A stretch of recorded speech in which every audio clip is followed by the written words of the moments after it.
national avec plus de 5 millions en format digital. Et, en plus de cela, il y a au Rwanda plus de 10 centres d'archives privés de valeur patrimoniale et un centre d'archives audiovisuelles numérisées de la télévision nationale.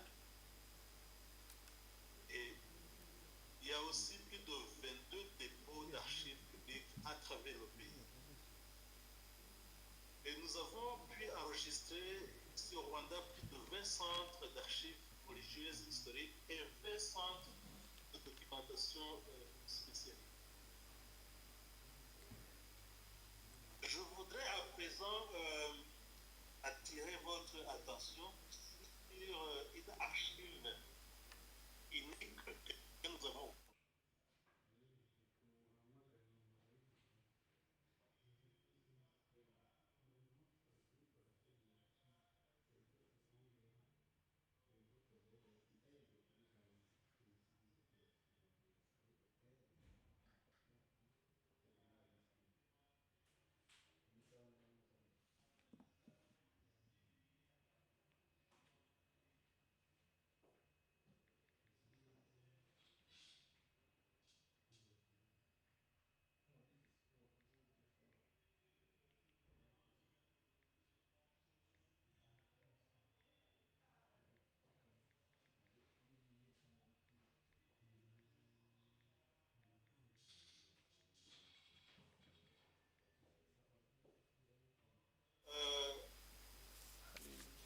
Il y a une documentation des procès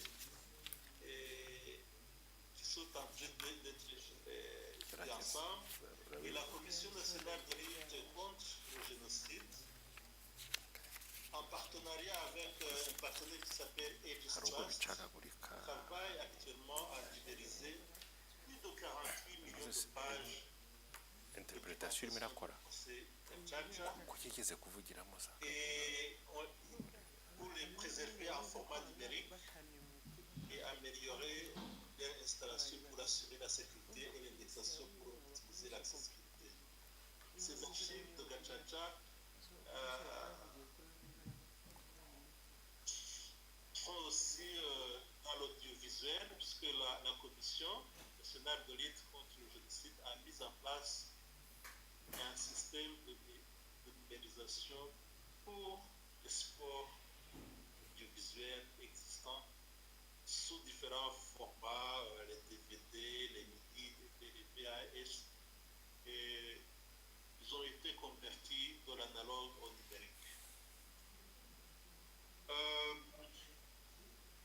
Nous avons aussi pu mettre en place un comité national mémoire du monde qui est composé du président, d'un premier vice-président, un deuxième vice-président et un secrétaire. Et nous avons aussi les membres qui composent cette comité. Vous voyez ici la photo. Sur la photo, vous voyez leur mise en place lors d'un atelier national qui a eu lieu au mois de mars de cette année. That's a national committee that took place in March. Et nous sommes encore confrontés à certains défis. We still meet some challenges. À savoir, We are trying to meet them and patrimoine culturel rwandais. babwire ko byongeye kuvugiramo babasepare niba hari problem bafite yo kuvugira kuri mikoro na laptop different part of the world, different hongeye kubamo interference. Réaliser les services de tech. Et il y a un manque d'établissement.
abariho bireba ubwo aho amasezerano kugira no traduiza byose biri mu cyumba kimwe ubwo turumva icyongereza hamwe na anglais.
Thank you so much, Rwanda.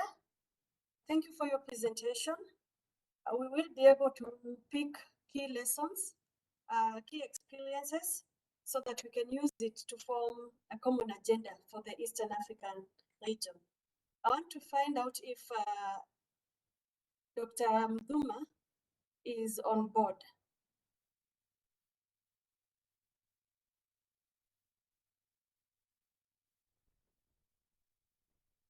Dr. Lydia Mduma from Kenya.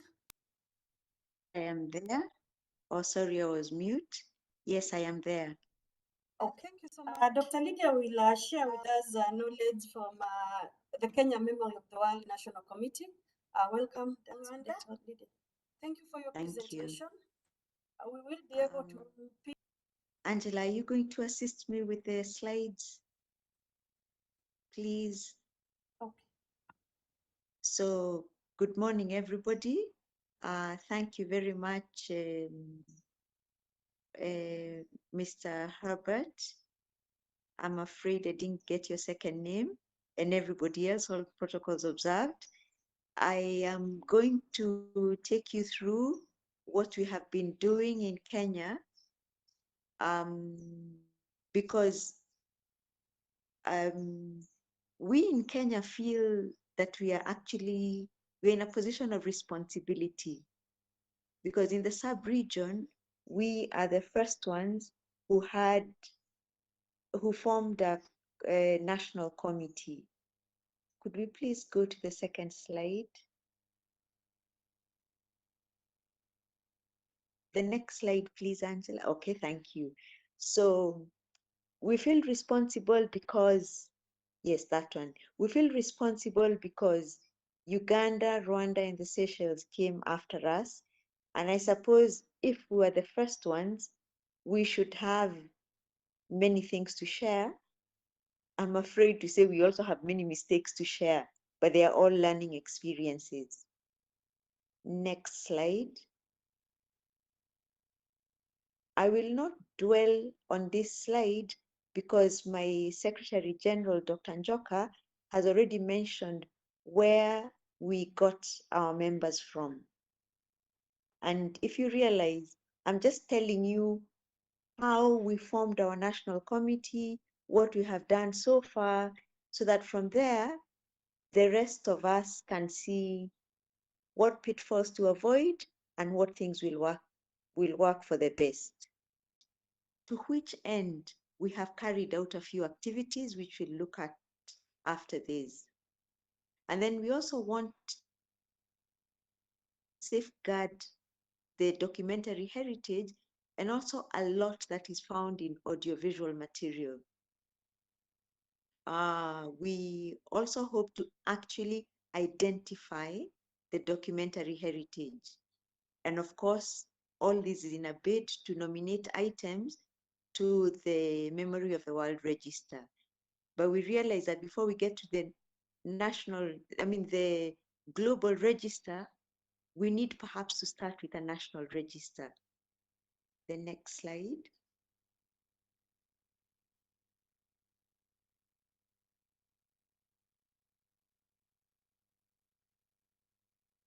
Thank you. Now, in summary, this is what we have done so far. We would have liked to do much more, but it wasn't possible. So our committee was formed in 2016, towards the end of 2016.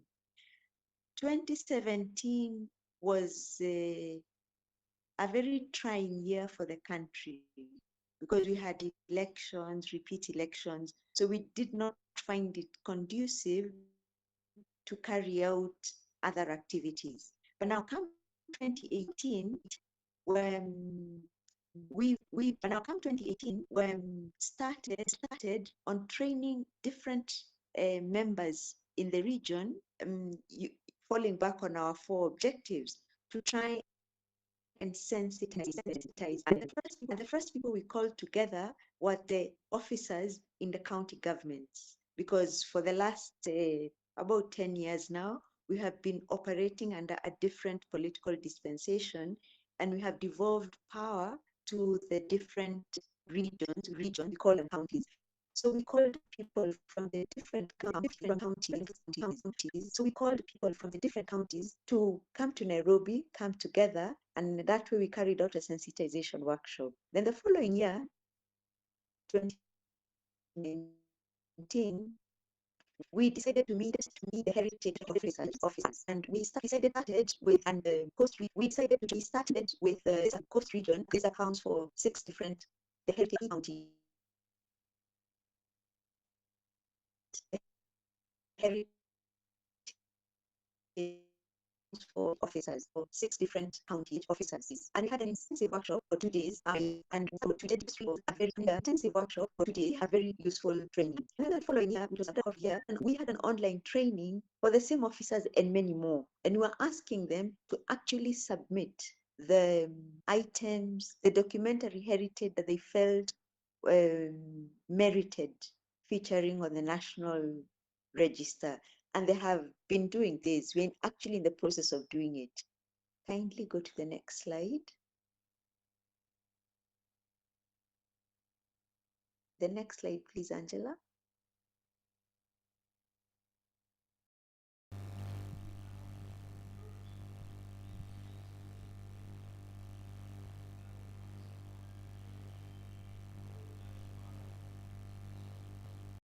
In Kenya. So we started off very small, and we decided, let us consult members together. Each members together was in each member in charge of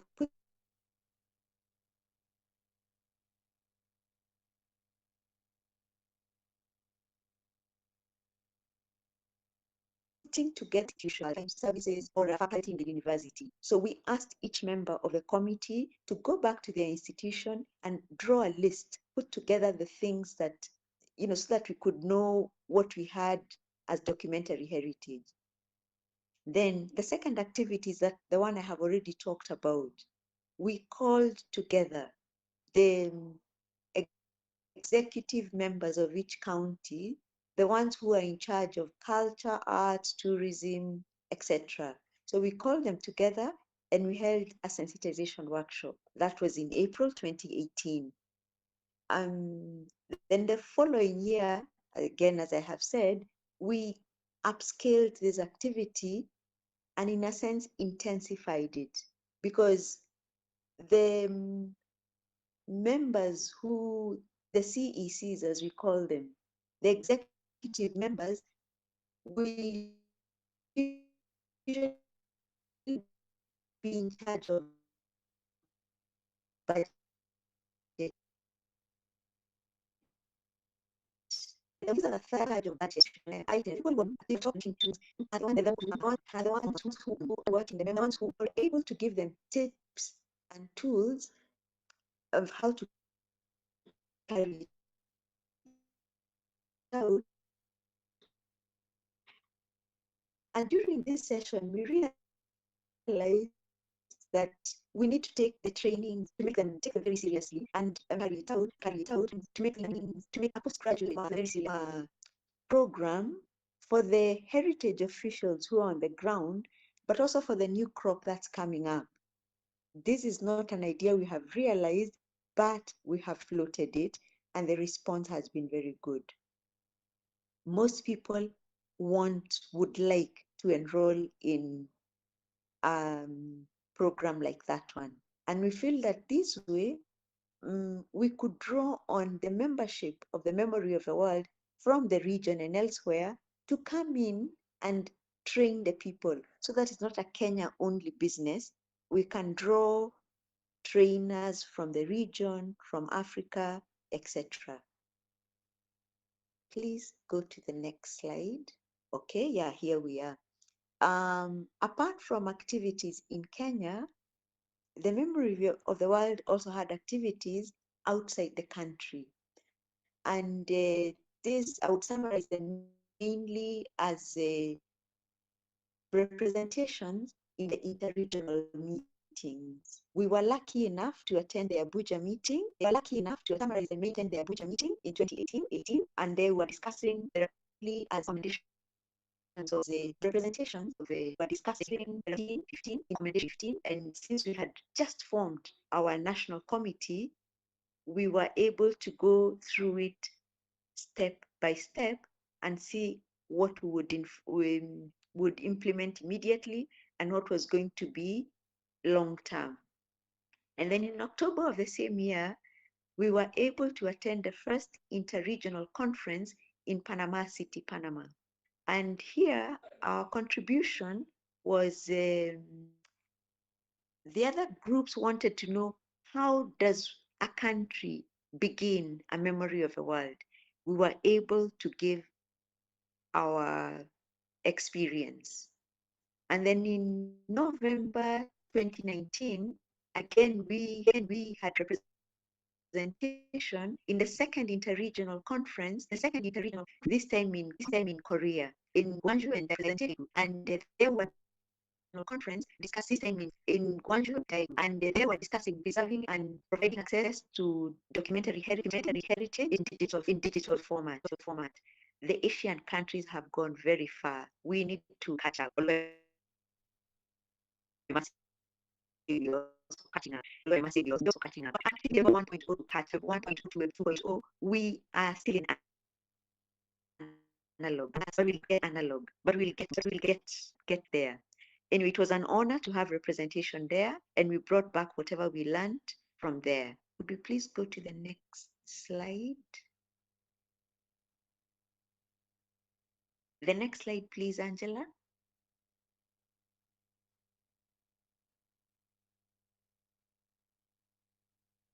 I think the slides are heavy and they are taking some time to load. Okay. The next slide, please. We are not yet there. And as we wait for this, the next one. On challenges, I am projecting the one on challenges.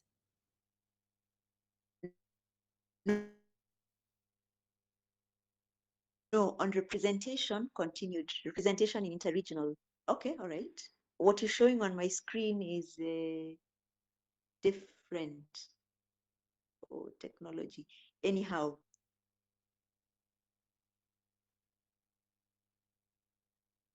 I think on my side it is stuck, but yes, there have been challenges. And some of the challenges we have had is that we had planned to have meetings 4 times a year in quarterly manner for different reasons. It has different reasons for different it actually takes place. Now, because of this, the greatest challenge is that the memory of the world can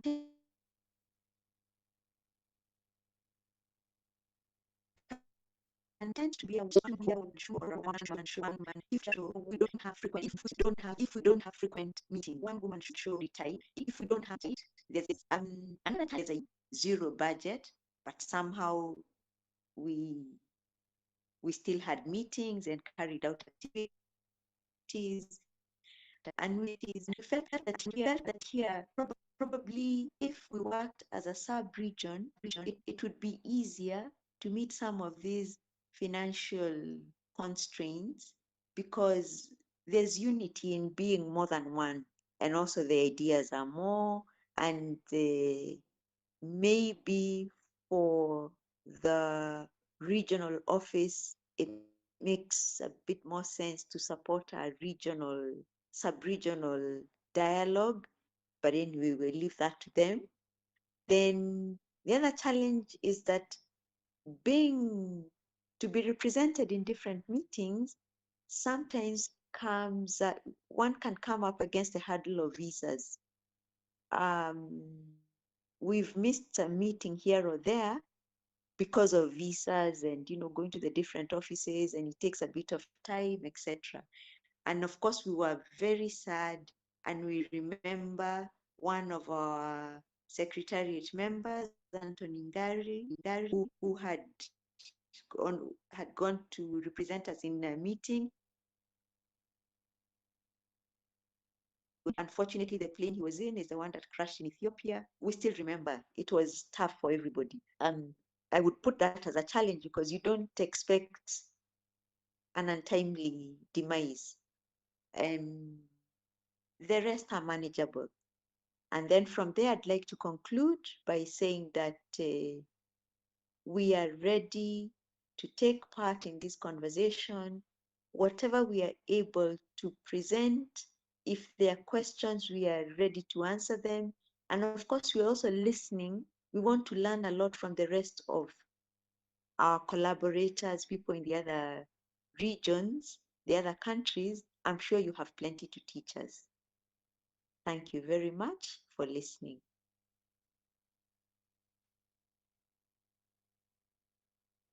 Thank you, Dr. Lydia Mduma. Thank you for your presentation on for sharing your experiences for the Kenya Memory of the World National Committee. We have picked a number of issues, and we hope that we can use them for our agenda. I want to invite the next discussant. The next discussant is from Seychelles. So kindly the presenter from Seychelles.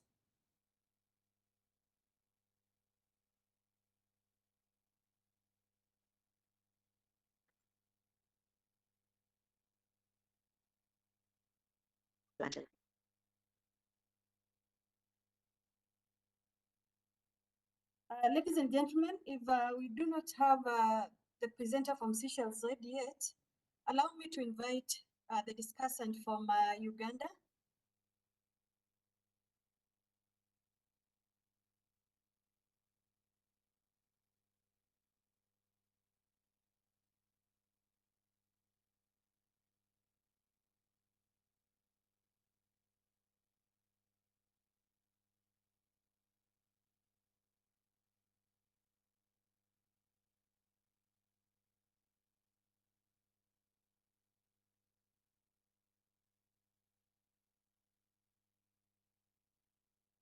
I don't know if we have a discussant from Uganda.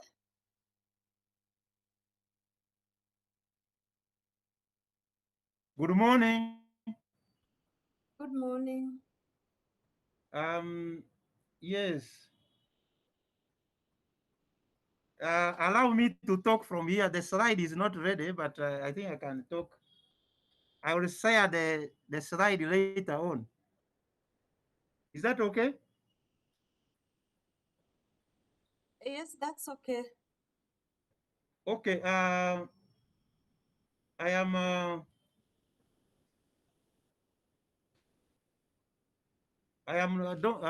Dominic Mundrugo Golale, the Assistant Secretary General of the National Commission for UNESCO, and we're supposed to have our chairman making presentation, but allow me to say on behalf of the chairman of the member of the World National Committee.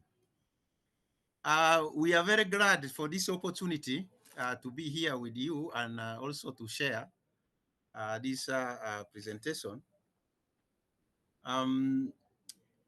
As a way of sharing experience,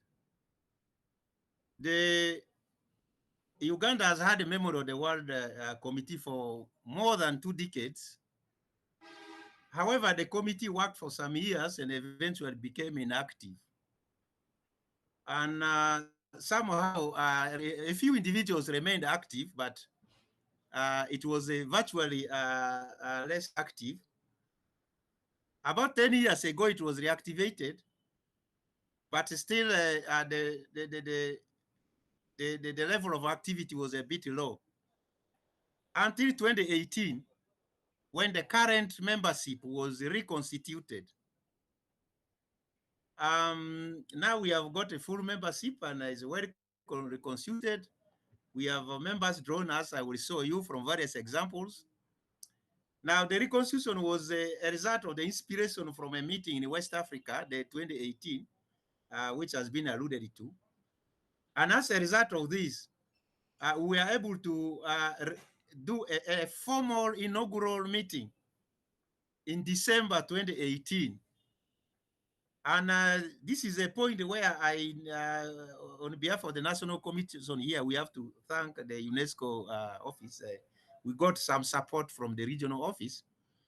And we were able to start immediately on strengthening the capacity of the committee. And then the other issue here was also, our interest was basically to map out the various memory institutions. So under this arrangement, therefore, we had a number of custodial institutions. We looked at libraries, public and a private and a municipal, archives, documentation centers. And these are, located in various areas. They are in ministries, they are in the district local governments, in the city local governments, and also in other areas. But before we could do this, we had to do some kind of awareness creation. So we embarked on awareness creation about the memory of the world. With this awareness creation, we were able to then open up and get a number of documents. So in terms of membership, therefore, we got from our National Cultural Center, we got the National Archives, the country's archives. We got from the National Library of Uganda. We have the Ministry of Tourism, Wildlife and Antiquities, the Documentation Center. We have ICT, Ministry of ICT, local government. We even went to the Ministry of Defense, Veterans Affairs, and then lands. The Parliament of Uganda has got a very powerful, since from independence, as a very well-established institutional documentation center. And then also we have the religious institutions. Again, the religious institutions have been there since from colonial time. So we have also the religious institutions on board. So these are some of the key stakeholder institutions that we managed to identify. And it's from these institutions that we're able to draw membership of the current committee was drawn from all of this. And so the important thing, therefore, was that we had to go down to what the guidelines have spelled out, and also in terms of the various institutions. So we need to do, we embarked on capacity building. And this capacity building attracted all these institutions, membership, representatives, a total of about 50 participants from these various institutions. Of course, I should mention here also the academic institutions. We got them on board. And then we even carried a further survey, and then we were able to constitute this team. Now, among the other things here is the issue of one of the activities, one of the tasks which the committee embarked on was establishment of the Memory of the World register, which has not been initiated previously in the country. And so based on the guidelines, we were able to start also to continue further survey in this regard, and held the meetings. And through the meetings, we were able to zero on a few areas that needed capacity building in this particular area. And these are some of those which have been able to be identified and to come aboard this thing. So we had for example, the independence records. We looked through the independence records as one of the areas that could be in the pioneer list, what we call the pioneer list. We looked at agreements.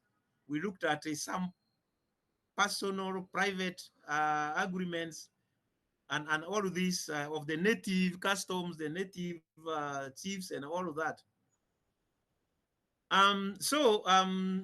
Then, because of that, we were able to start what we call the Pioneer National Register.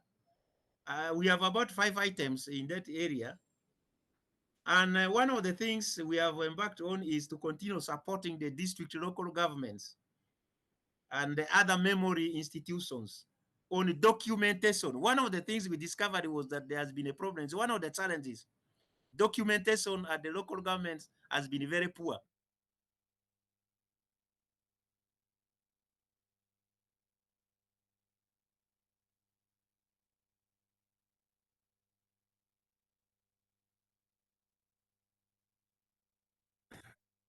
Dr. Dominic, You're you are muted. Dr. Dominic, kindly unmute yourself. Okay, so I was saying that with the issue of identification of the pioneer, what could start our national register, we were able to then go further to the district local governments, whereby a key challenge of poor documentation. And then also poor, so we have got the archives at risk. Some of the archives the people had right from independence due to the period of changes and some other, political events have been lost. Some of them, and those are among the challenges, some of them are at risk and they really need some attention. So there has been that challenge that we have put out of our tasks to deepen awareness in terms of the issue of documentation and protection of these the documents in regard to being able to build up on our national register for the heritage. And so that is so far what we have as Uganda, and our efforts in terms of the survey and on all this is the code documentation is still ongoing. And the issue of awareness is one of the tasks which is on board. But as I said, the challenges of making people do the right thing and do this and appreciate the value of this, the memory of the world. So it's a continuous activity. It needs a continuous support and continuous advocacy. And the other issue, therefore, is how do we integrate the memo of the world recommendations into the national legislation. That is one of the tasks. How do we integrate the memo of the world recommendations into national legislation or national policies? It's only when we do that that we are able to help right down to the grassroots to improve our documentation and the archival and custodial system. And it's just a challenge, but it's also an opportunity, and it's something that we are supposed to embark on. And so I think for now that is what we have to share in terms of this kind of thing. But the membership of our committee, because of the wide diversity of stakeholders, so far we have about 13 members on that. Then we have got the National Commission on the board at Secretariat. We have we have got the secretary, and then we have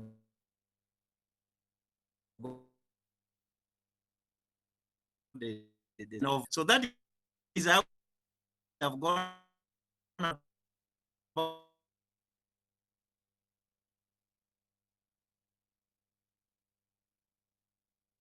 Thank you, Dr. Dominic.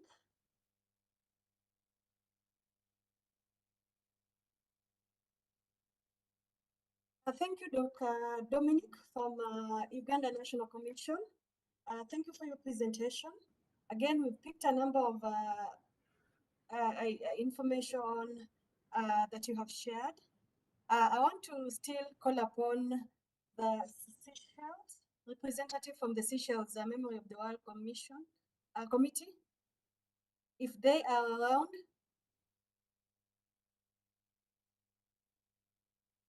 If not, then I think because we are behind schedule, I just want to summarize a few comments that are picked from the presentations.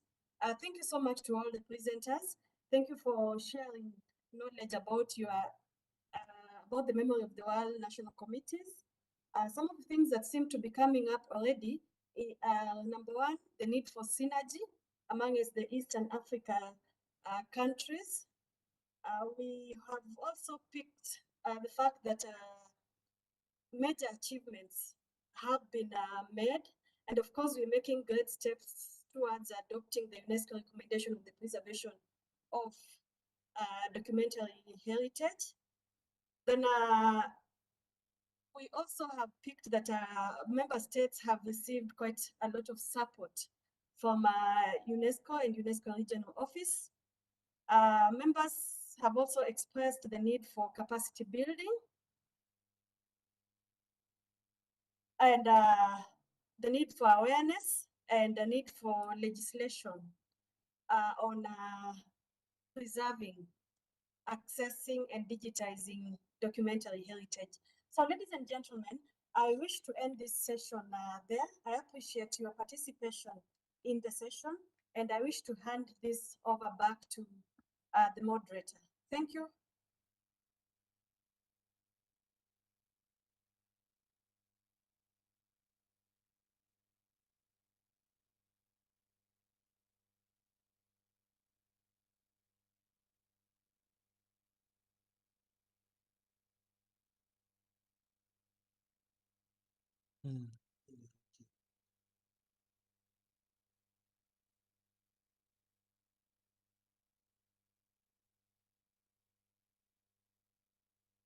Probably, if the moderator isn't in, I think I have seen Seychelles ready to make the presentation. So Seychelles, we will give you a few minutes to make your presentation and share information about your national memory of the world.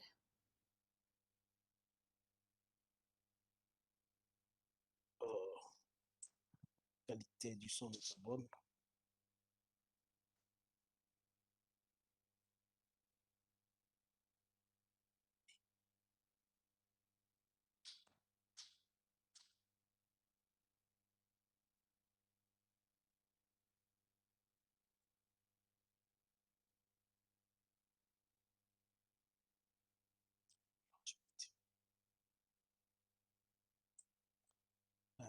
Gukora hano Usapek.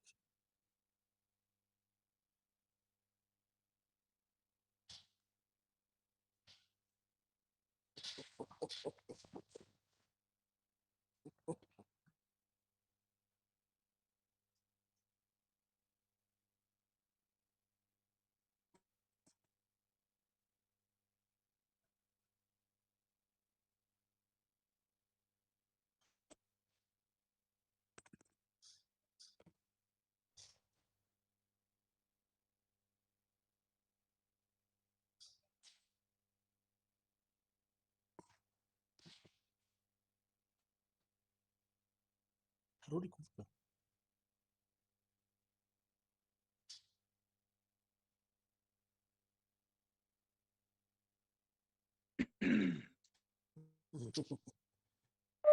Nibo bafite ikibazo.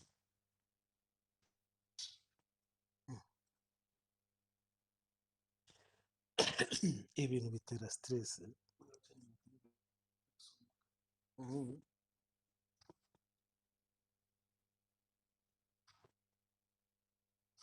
Kweli mfembelezi. Kuko na courage mingi. Niko tena. Sessions, the floor is yours.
Still call upon Seychelles. They have shared the screen, but we don't seem to be getting the audio.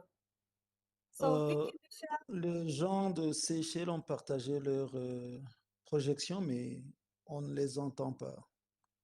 Il y a un problème.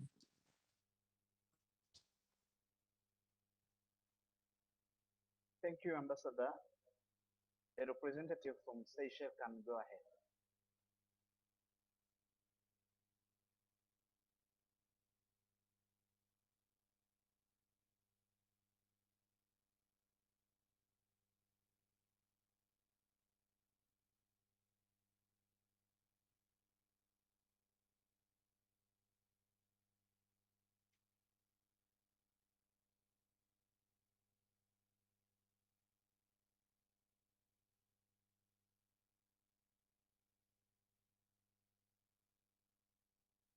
ladies and gentlemen, sorry to have to, I don't seem to be getting any audio. I just need a confirmation that Seychelles can hear us. But I think at this point, I would wish to hand over to the main moderator because I don't seem to get audio from Seychelles.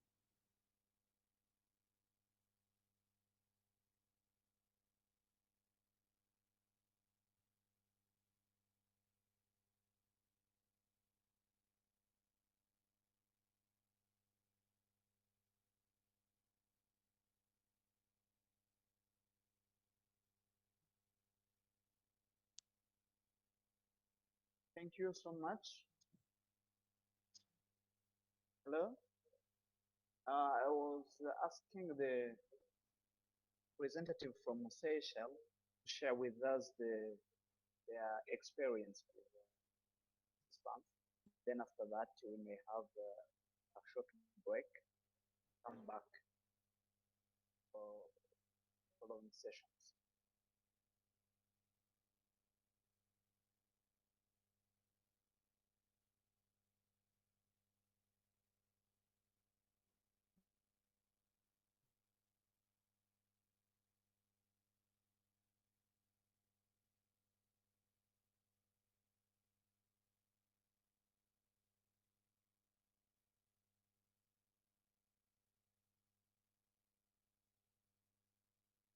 Sylvain, this is John Bosco from UNESCO. Could you ask if Gabriel from Seychelles or Vicky, who is the Secretary General, hearing us at this point? If he's around, he may notify us via the chat box.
Mm. Mm.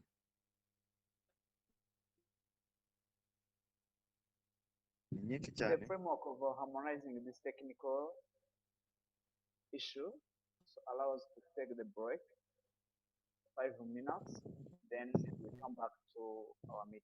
Thank you.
Non, la mon mute là. Au niveau de mute.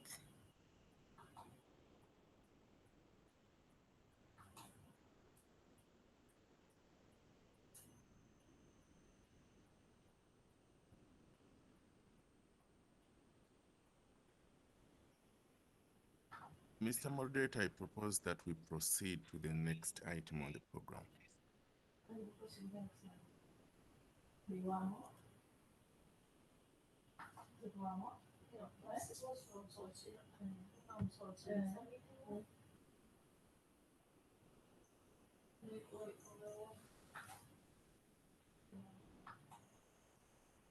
Yeah, Silva, I think I agree with colleague who's proposed that so that we save time, we can find time. Là, il est bon pour moi là? Non, pas bon là. Las otras no. Yes. Thank you, Mr. John. Yeah, I was saying that we could go to the next session. We'll find time in the course of the program for them to come. Good enough at the closing. Vicky is also supposed to give an address at the closing. We could also probably, even before that, we could find time. But then if we don't, we still have a slot for her on the program. Thank you so much, dear John Bosco. Proceed to the next session, whereby we have to discuss on the role of the Africa Region Committee on the Memory of the World. Over to you.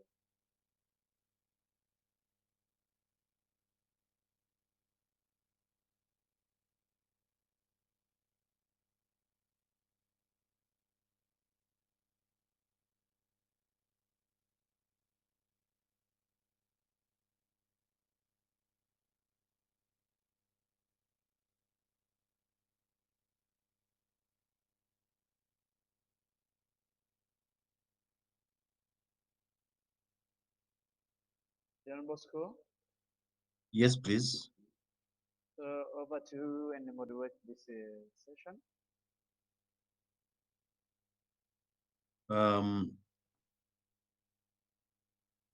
So, ladies and gentlemen, we into the next, the third session. The first session was the official opening, and then we've had the sharing of the experiences from the different committees. It's unfortunate that we don't have the sound from Seychelles, but I see Vicky is connected. But we'll proceed to the next session if Vicky is not ready to start. Vicky, are you prepared to start now, right now?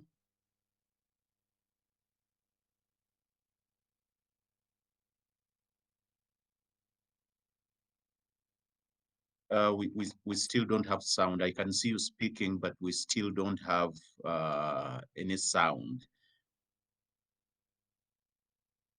What I will propose is that we go to the next presentations, which is essentially looking at the role of the African Committee on the Memory of the World in promoting regional cooperation. And the purpose why this presentation is important is that we want to see linkages within the architecture of these committees. As you know, what we have gathered here are representatives from national committees. But then at the top of the ladder, there's the International Advisory Committee, and then there's the regional committees. Therefore, we want to see what internet connections can exist between these different committees. And at this moment, I can see, I think Papa Mumal Diop is already connected. We missed you at the opening, and I would like to invite you to start this presentation, and then be followed by your Vice President, Professor Elsa Magara.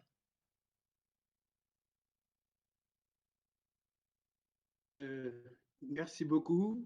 Bonjour tout le monde. Et je voudrais m'excuser pour le petit souci technique qu'il y a eu au début parce que je n'avais pas le lien. Et ensuite, quand j'ai eu le lien, je n'avais pas le système. D'habitude, nous utilisions les Zoom meetings. Voilà. Et je ne sais pas si je dois commencer par le discours que je devais faire ou bien alors passer directement à la présentation. Alors, je vais lire le discours. Monsieur le directeur régional de l'UNESCO pour l'Afrique de l'Est, Madame la secrétaire générale de la Commission nationale du Kenya pour l'UNESCO, Monsieur le secrétaire général de la Commission du Rwanda pour l'UNESCO, chers collègues, Mesdames et Messieurs, en vos rangs et titres. Je voudrais d'abord féliciter le bureau régional du Rwanda pour l'UNESCO. Je voudrais tout d'abord féliciter le bureau régional du Rwanda de l'UNESCO pour l'Afrique de l'Est et la Commission nationale du Rwanda pour l'UNESCO, ainsi que le président des comités nationaux de la sous-région orientale d'organiser ce forum d'échange entre les 10 comités. Ensuite, permettez-moi de saluer cette heureuse initiative inédite pour un dialogue fécond visant à contribuer à la mise en œuvre à la fois de la recommandation de l'UNESCO de 2015 et du plan d'action d'Abuja, d'identifier le patrimoine commun en vue de soumission conjointe pour inscription au registre international et au futur registre régional africain, et aussi d'élaborer une boîte à outils pour la promotion du patrimoine documentaire. J'ai beaucoup participé à des rencontres internationales, mais j'ai très rarement vu des forums aussi généreux dans le genre. Aussi, suis-je sûr que les outputs de votre dialogue contribueront de façon significative à la redynamisation d'Arc-Mauve. C'est pourquoi, en tant que président d'Arc-Mauve, je souhaite que toutes les sous-régions africaines vous emboîtent le pas. Mesdames et messieurs, pour terminer, permettez-moi de souhaiter un éclatant succès à vos travaux pour un patrimoine documentaire est-africain mieux préservé et mieux accessible. Je vous remercie de votre aimable attention. Maintenant, je vais passer à ma présentation. Je dois m'entretenir avec vous sur le rôle du comité régional africain Mémoire du Monde, Arc-Mauve, dans la mise en œuvre de la recommandation de l'UNESCO de 2015 et le renforcement de la coopération régionale. En termes d'introduction, je dirais qu'en marge de la 8e session du Comité consultatif international Mémoire du Monde de Tchouané, tenue à Pretoria du 11 au 15 juin 2007, les participants africains ont organisé une assemblée générale au cours de laquelle ils ont adopté la déclaration de Tchouané. Cette déclaration a mis sur les fonds baptismaux le comité régional africain Mémoire du Monde, Arc-Mauve. L'année suivante, Arc-Mauve a été effectivement constitué avec des textes principiels le régissant. Arc-Mauve devient ainsi le 3e comité régional Mémoire du Monde, après ceux pour l'Asie-Pacifique, MOCAP, et l'Amérique latine, MOLAC. Malheureusement, Arc-Mauve a peu fonctionné avant sa relance à Abuja en 2018, lors de la consultation régionale pour la mise en œuvre de la recommandation de 2015 de l'UNESCO concernant le patrimoine documentaire, y compris le patrimoine numérique, avec le plan d'Abuja dont parlera tout à l'heure mon collègue, le professeur Elissam Magara. À cette rencontre, un comité exécutif provisoire a été mis sur pied. Il faut attendre la série de consultations pour la redynamisation d'Arc-Mauve les 26, 27 et 28 mai 2021 pour qu'un nouveau souffle soit donné.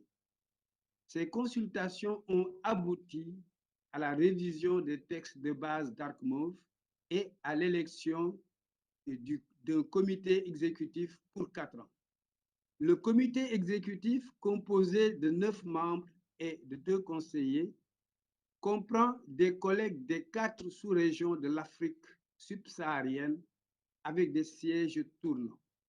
Gageons que cette fois-ci, Arc-Mauve va jouer le rôle qui doit être le sien dans le concert du programme Mémoire du Monde de l'UNESCO pour une meilleure préservation et accessibilité du riche patrimoine documentaire africain et pour une coopération documentaire entre la communauté de toutes les parties prenantes de ce patrimoine.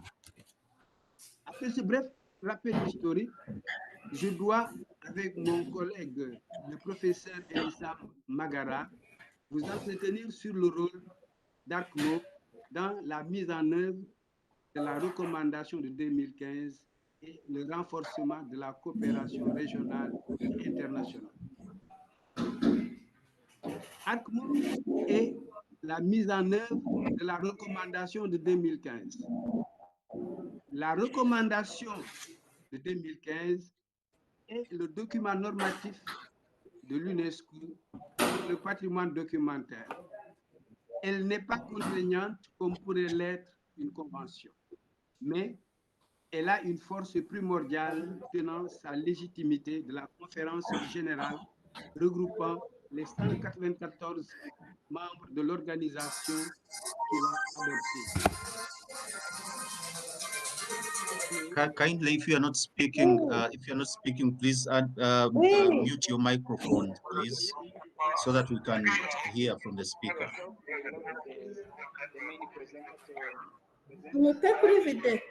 Dr. Dominic, could you mute your microphone, please?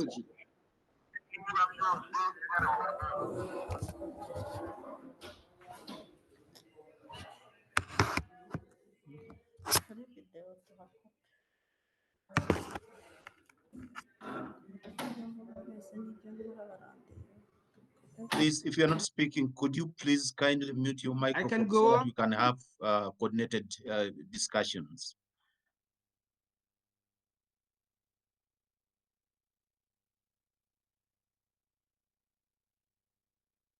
Je peux continuer? Oui, oui. Ok, merci bien. Donc, j'en étais donc à la partie qui concerne la mise en œuvre de la recommandation de 2015 par ARCMO. La recommandation de 2021 est le document normatif de l'UNESCO pour le patrimoine documentaire. Elle n'est pas contraignante comme pourrait l'être une convention, mais elle a une force primordiale tenant sa légitimité de la conférence générale de l'UNESCO, regroupant les 194 États membres de l'organisation qui l'ont adoptée en 2015. L'Afrique, à l'instar de tous les États membres, se doit de mettre en œuvre cette recommandation. Pour cela, ARCMOV a un rôle fondamental à jouer. Je vous renvoie au texte intégral de la recommandation, car le temps qui nous est imparti est très limité. Nous pouvons simplement dire que cette recommandation s'articule autour de 5 axes forts. Ces 5 axes sont l'identification du patrimoine documentaire, la préservation du patrimoine documentaire, l'accès au patrimoine documentaire, les mesures pour la préservation et l'accessibilité de ce patrimoine, en passant notamment par la numérisation.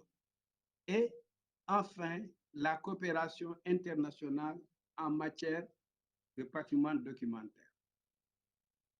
Le premier acte posé par ARCMOV pour promouvoir la mise en œuvre de la recommandation à l'échelle continentale a été d'élaborer le plan d'action d'Abuja.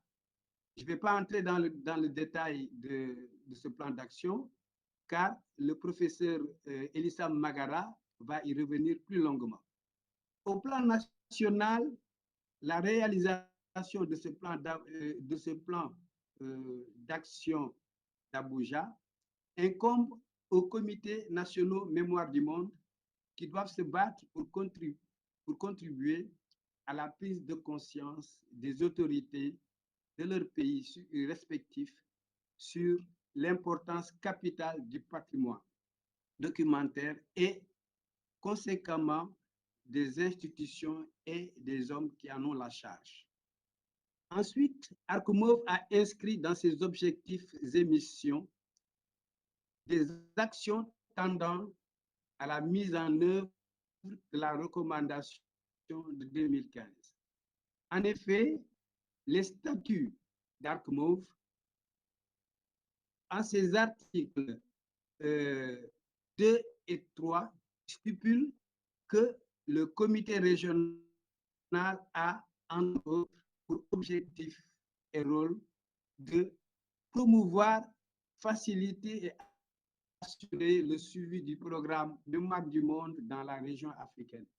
Ce programme a pour sacerdoce d'assister les États membres pour la mise en œuvre de la recommandation de 2015. Sensibiliser sur l'importance du patrimoine documentaire, y compris le patrimoine numérique. Contribuer à son identification et à sa préservation. Permettre son accessibilité la plus large possible. Inciter les États à adopter des politiques publiques cohérentes et adaptées pour la préservation de leur patrimoine documentaire. Maintenant, j'en arrive au rôle de l'Arc-Mauve sur la coopération intra-africaine et internationale en matière de patrimoine documentaire. Arc-Mauve a aussi pour rôle d'être le fer de lance de la coopération entre les parties prenantes du patrimoine documentaire africain. À ce titre, il doit développer la coopération entre les États, favoriser le partage des ressources, des exemples de bonnes pratiques en matière de préservation, l'accessibilité du patrimoine documentaire et l'utilisation optimale des ressources dans la région africaine. Mobiliser un soutien politique, économique, social et culturel pour le programme Mémoire du monde dans les structures de l'Union africaine avec les institutions sous-régionales, régionales et internationales. Encourager et soutenir les candidatures transnationales relatives au patrimoine documentaire partagé et à leur inscription au registre international de la mémoire du monde. Encourager et soutenir les projets collaboratifs et les liens sur le patrimoine partagé et d'autres précieuses collections partagées. Encourager l'utilisation des patrimoines partagés communs ou déplacés et les collections connexes entre divers pays de la région et dans le monde. Faciliter la création de comités nationaux et la mise en œuvre de registres nationaux mémoire du monde. Créer et gérer le registre régional de la mémoire du monde relatif au patrimoine documentaire de toute la région de l'Afrique.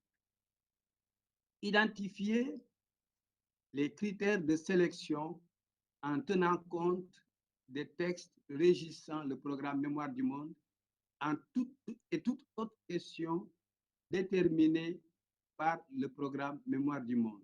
Mobiliser ressources et soutiens pour les projets et activités du programme Mémoire du monde dans la région africaine. Préparer l'intégration du patrimoine dans les politiques et gouvernements nationaux en accordant une attention particulière à son insertion dans le programme scolaire formel à tous les niveaux d'enseignement. Je voudrais conclure, chers collègues, rapidement, après avoir donc rapidement ramassé le rôle que joue et doit jouer Arc-Mauve dans la mise en œuvre de la recommandation de 2015 et dans le renforcement de la coopération intra-africaine, voire internationale, en matière d'identification, de préservation, de numérisation et d'accessibilité du patrimoine documentaire de l'Afrique. Mesdames et messieurs, chers collègues, l'atteinte de ces objectifs et la réussite de ces missions dépendent de notre engagement sans faille en tirant Arc-Mauve de la longue léthargie qu'elle a vécue Mais j'ai bon espoir que des actions et des activités du genre que nous vivons aujourd'hui, avec le dialogue des comités nationaux est-africains, vont largement contribuer au succès d'ArcMove et le propulser au rang de ces dynamiques homologues que sont MOCAP et MOLAC. Je vous remercie de votre aimable attention. Merci. Thank you very much.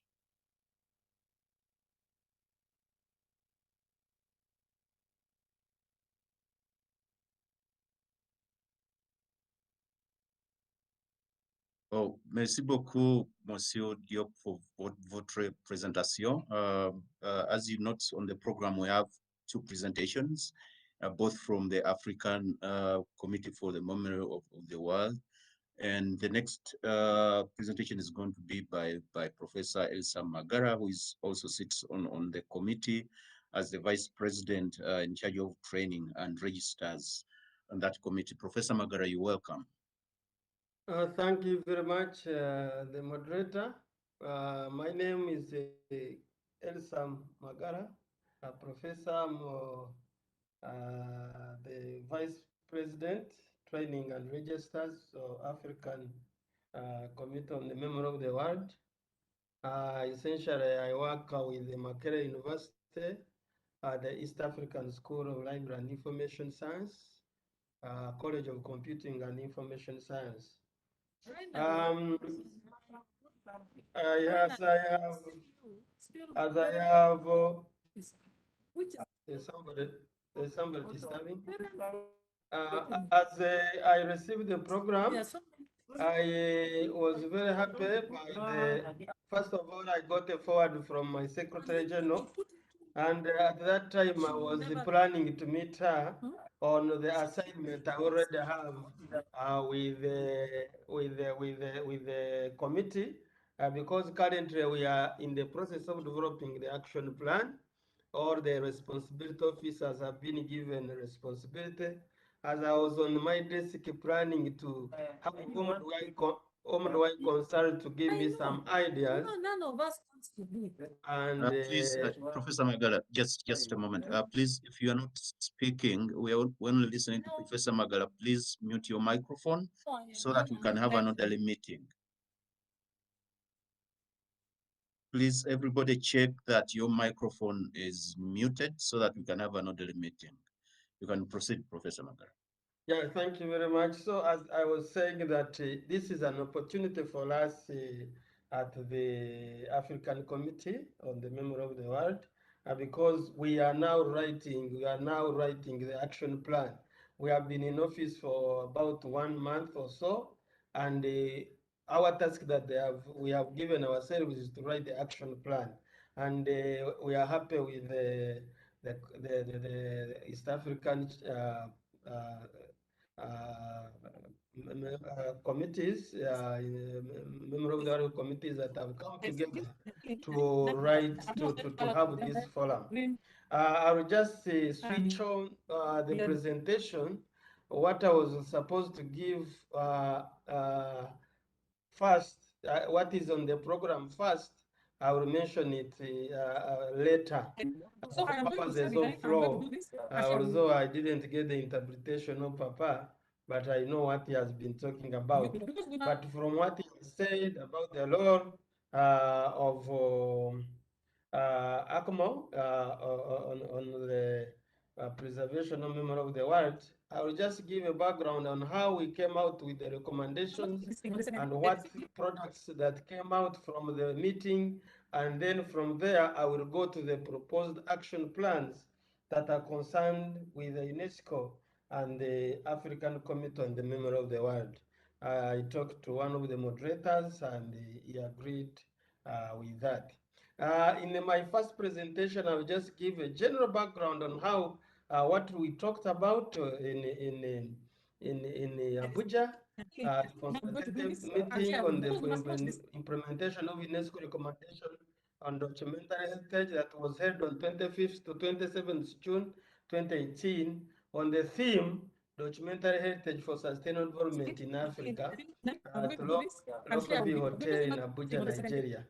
So there was I'm just giving you different highlights that were observed. One, that there was a need of linking the recommendation with aspiration or aspiration 5 under the Agenda 2063 of Africa, where Africa with a strong cultural identity, common heritage, values, and ethics requires exploitation.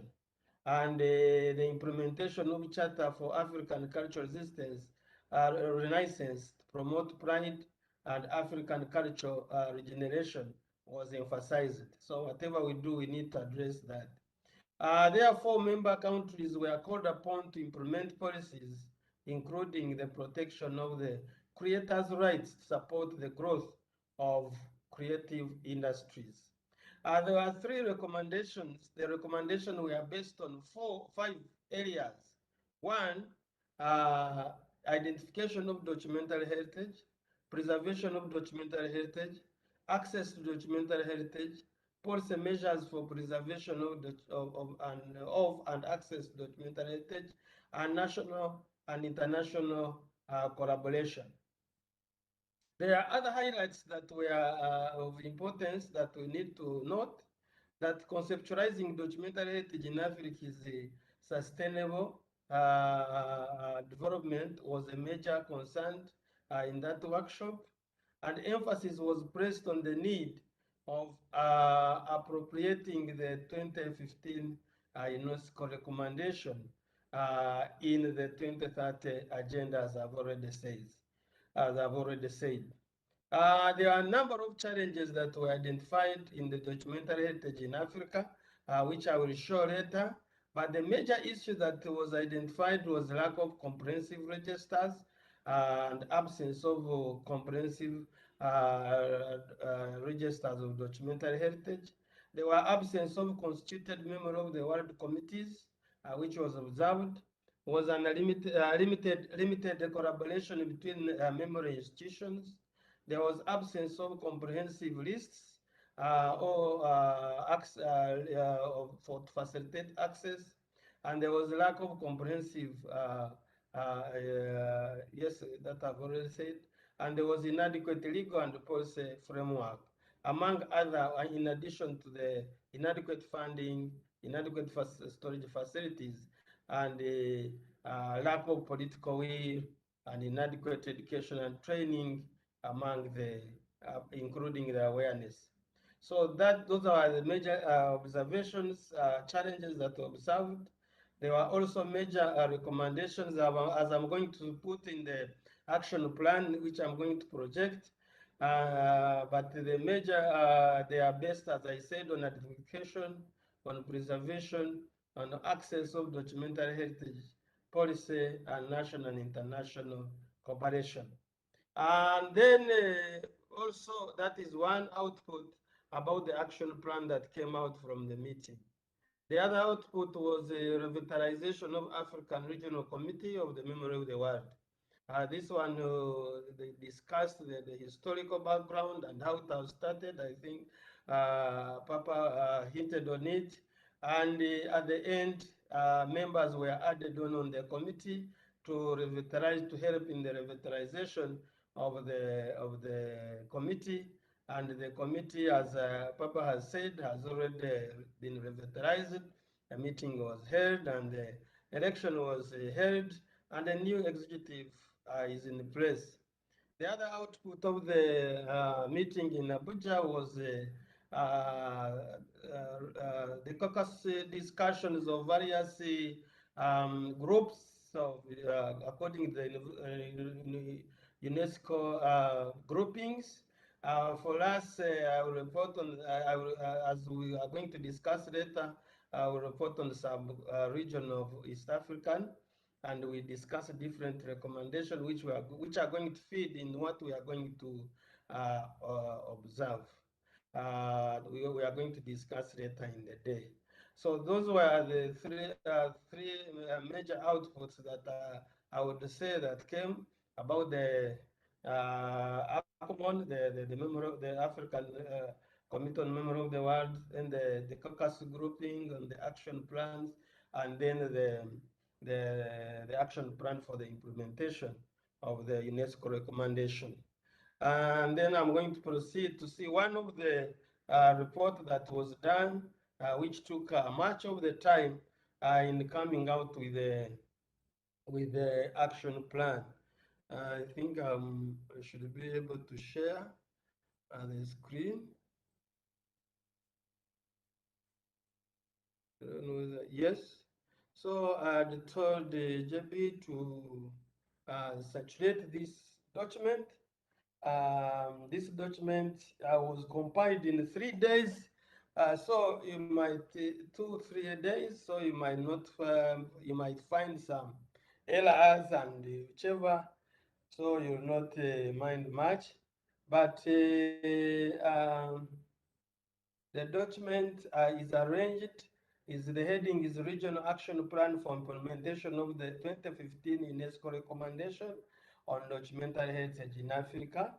As I've already said, the recommendations are based on 5 pillars: identification of documentary heritage, preservation of documentary heritage, access to documentary heritage, policy measures for the preservation of and access to documentary heritage, and national and international collaboration.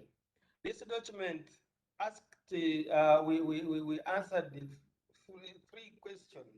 4 questions at the end of the workshop. One, we wanted to find out what are the main challenges in your country and region for identifying documentary heritage. The other question was what actions should different stakeholders take to address these challenges? Mostly the stakeholders in national, in member countries. And then the other challenge, which is our concern of today, is how can regional cooperation through UNESCO, ACMO, or other mechanisms like what we are talking about with the Forum for East Africa, help in to address these challenges. And then what actions should be taken at regional level beyond 2018.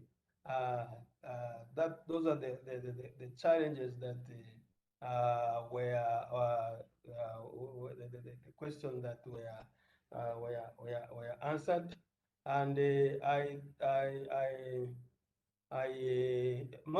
last question is addressing the integration the integration and member countries. So here we give different challenges, as I've already said, a challenge of registers of documentary heritage, limited collaboration. I'm not going to read through because I'm going to give another presentation where I'm picking out the issue of what we have brought us here. When I'm in the country, when I'm addressing the country, specific country, I will be dealing with the stakeholders. But now we are dealing with the UNESCO and the ACMO and the East African Member of the World Forum. So we are dealing with that question 3.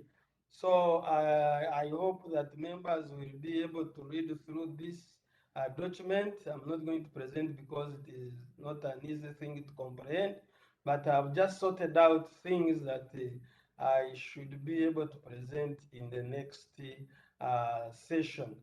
So section 2 is about preservation of documentary heritage. The major challenge was lack of financial resources, as you see, lack of facilities. And then the other challenge was access to documentary heritage, difficult access to documentary heritage owned by private individuals. Those are some of the areas that came out. Then the policy issues, the major challenge here was documentary heritage is often not considered as an asset, and so on. And then national and international collaboration, where we have disjointed actions. But I'm happy that the UNESCO has, the office in Nairobi has addressed most of the stakeholders that would be important in addressing. So this is one of the action. This is one of the output that came out from the meeting, where members are supposed to read it and contextualize it as far as their country is concerned. The contextualization is based on the country's needs. The second question, what actions should different stakeholders?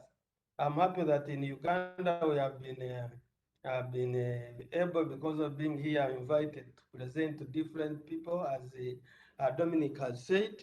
So we address column 2 when we come to different countries. But now we are addressing column 3.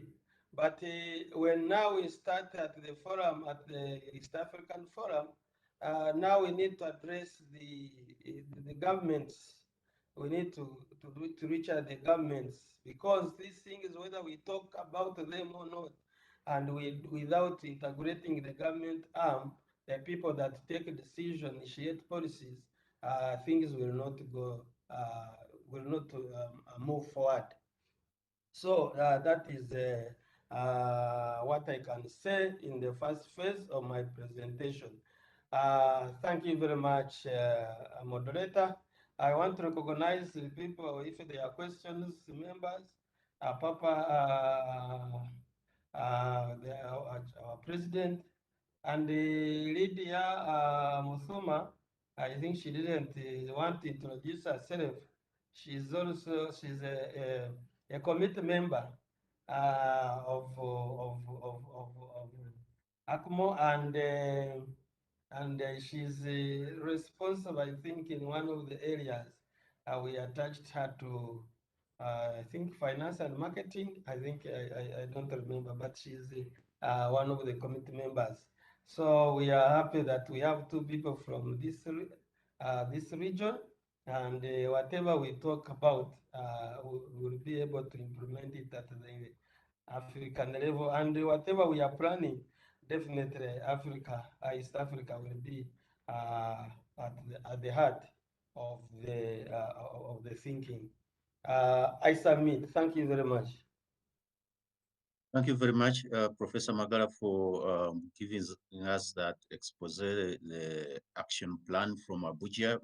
It's quite detailed, obviously, and as you suggested, it's going to be shared with the participants, but I think that there's very important information there that needs to be shared. People need to look at all those details and see what how they can contextualize that within their particular countries.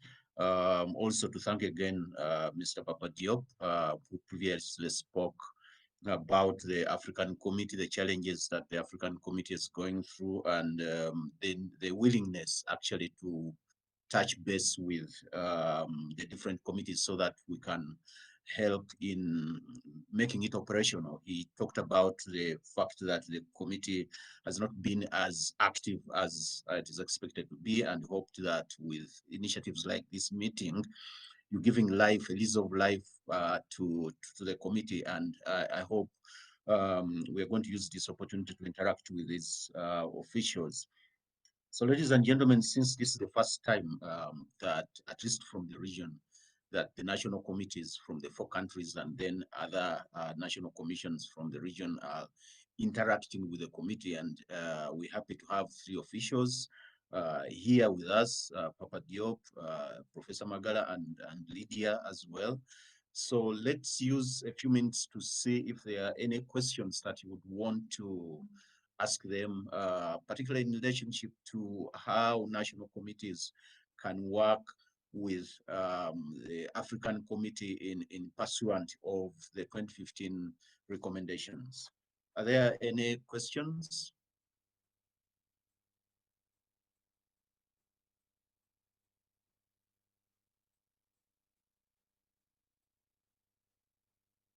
Professor Magara, could you remove your screen from the, if you've done the presentation now? Okay. Where my screen?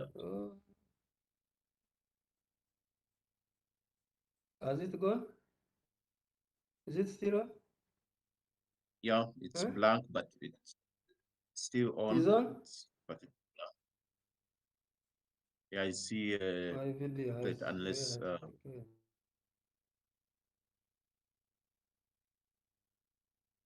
stop sharing.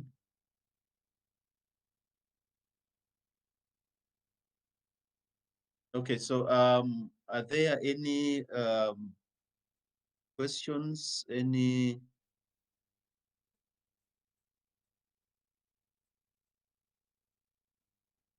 Yes, moderator. You can also put your questions in the chat. If we see them, then we'll relay them to the presenters. Okay, so if we don't have any questions, and I don't see any questions unless I need to be guided, is there a hand that I is? saw. I'm I not, put I'm my not hand up. I'm not seeing. Moderator, Yes. my hand is up. Sorry, I can't see it here for some reason, but please introduce yourself and raise your question or comment. Yeah, thank you very much, Mr. Moderator and the presenters. My name is Francis Peter Ojede. I'm the chair for Memories of the World Committee in Uganda. And I want to first and foremost thank you for these very, very important presentations and meeting that were held today.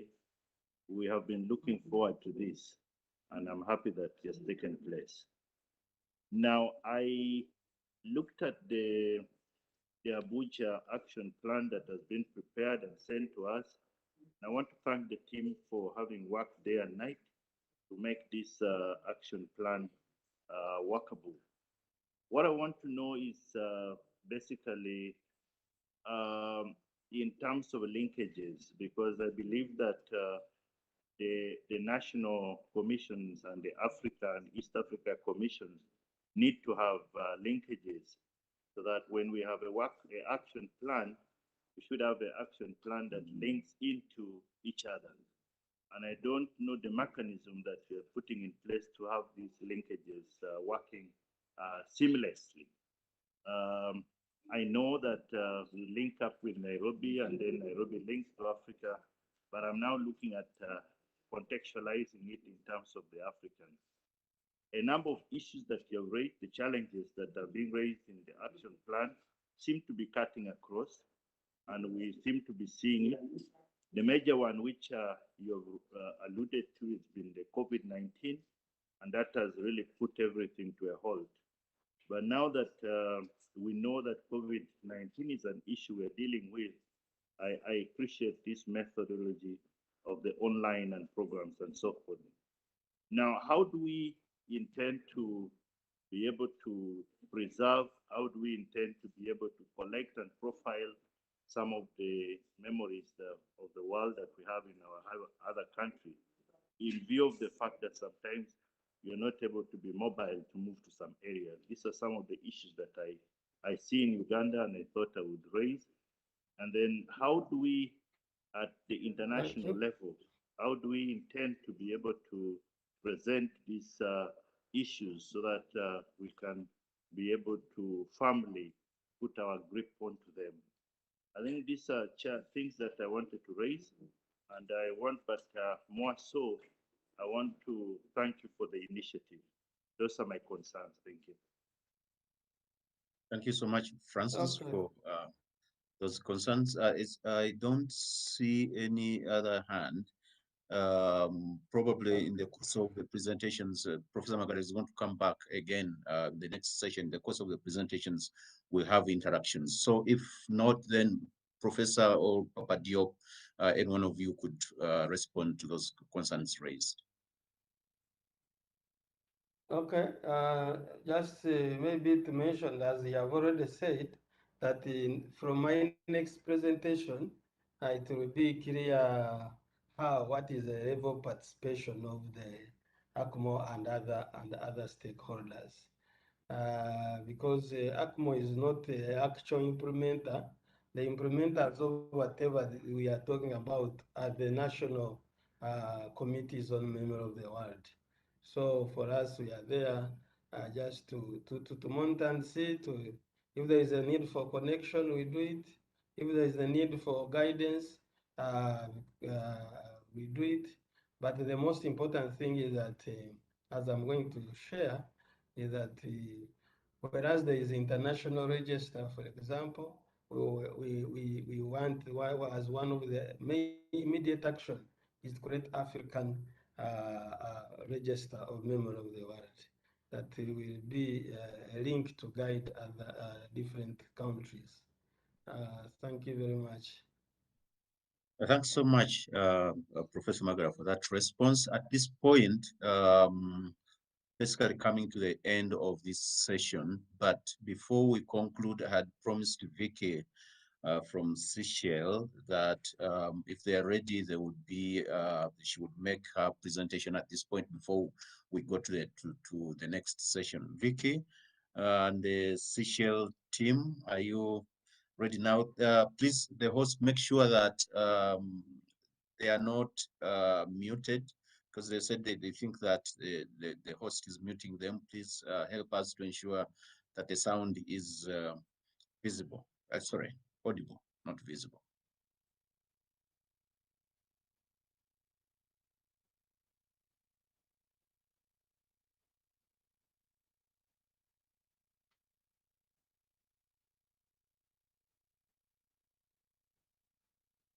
Vicky?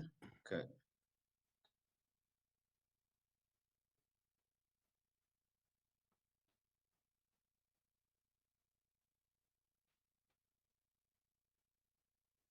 You seem to have the same problem like before.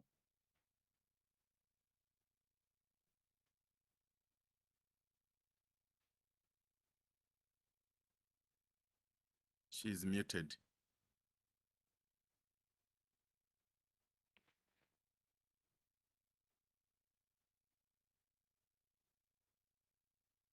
Vicky, can you unmute yourself first, and then we see? You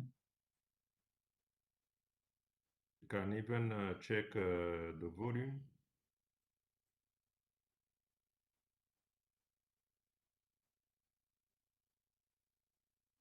Yeah, Vicky, it could be the volume, it could be the mute.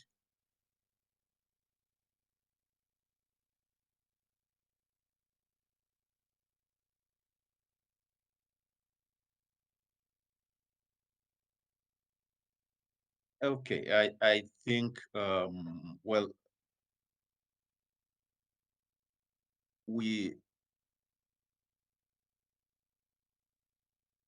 yeah, because we were here before, we saw the screen, but we didn't get the sound. The sound is very important. We can't fix it now. Fortunately enough, on the program, Vicky is going to come back at the closing. He's supposed to also give closing remarks together with the Secretary General of Uganda NATCOM. If we can't get it at this point, then we'll leave it to the very end when we hope that it will be finally fixed.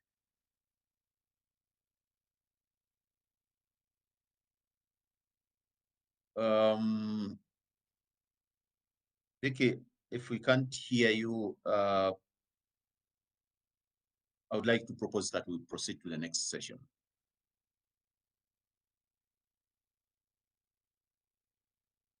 And the next session is going to be chaired by Daniel Kawesa, who is the Communication and Information Focal Person in the Uganda NATCOM. Daniel, you're most welcome to chair this session, to take us through the discussions about the Abuja and the outcomes and some of the key points that we need to bear in mind. But please also note that I think in the program we had indicated that I would moderate the session on the plenary session. I think that that's a mistake, because if someone has chaired the presentation, then someone else can't moderate the the plenary. So that means that Daniel will continue with moderating the plenary as well until the next session. Daniel, you're most welcome. Thank you so much, our chief moderator. Our distinguished participants, let me hope everybody is in position to hear me. Our distinguished participants, permit me to say that all protocol observed. My role here is to moderate this session with a presentation from Professor Magara. avec la But what I want you to présentation know, du professeur Magara, mais je voudrais que vous sachiez, what I want you to know is that ce que je voudrais que vous this sachiez est meeting que cette took réunion place between the s'est 25th and 27th of tenue June, and entre it was the first le ever 25 et le consultation 27 in Africa juin, et on c'était the la première implementation of the 2015 consultation en Afrique sur recommendation la mise en on œuvre safeguarding of documentary des heritage, recommandations where du so many 2015 experts sur from le 27 patrimoine countries documentaire. participated. Professor Magala has already introduced himself in his earlier presentation. So what I can do now is just to invite him to take the floor so that he can be in position to make his presentation. Professor Magala, the floor is yours. Thank you very much, Mr. Kawesa, and for following me. We have worked together for a number of years, and so you know, we have listened to my talk for a long time. So I think you know what I'm speaking about. Hey, my battery is having a problem. Sorry. Let me fix my battery.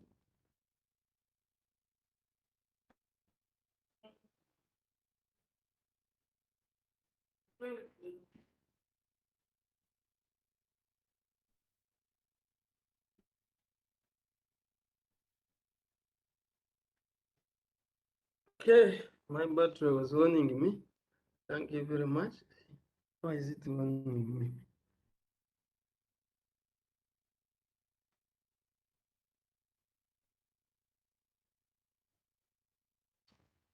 Oh.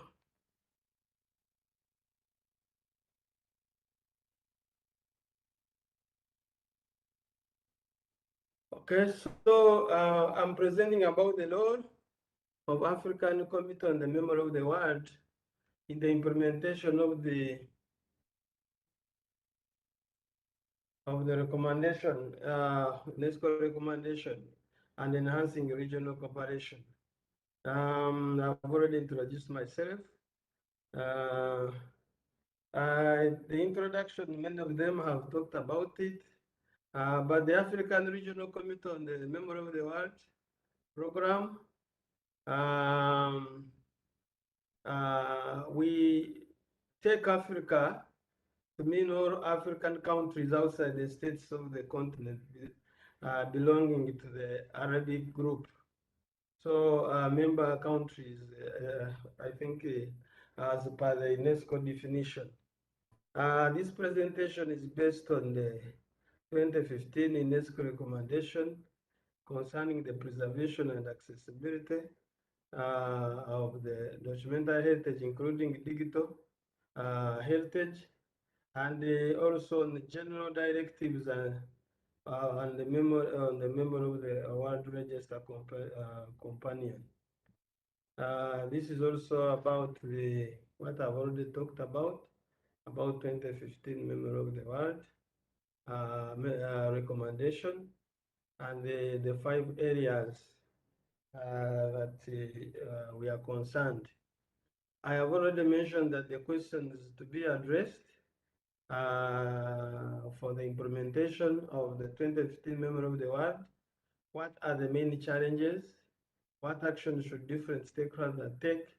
What action should be taken at the regional level beyond 2018?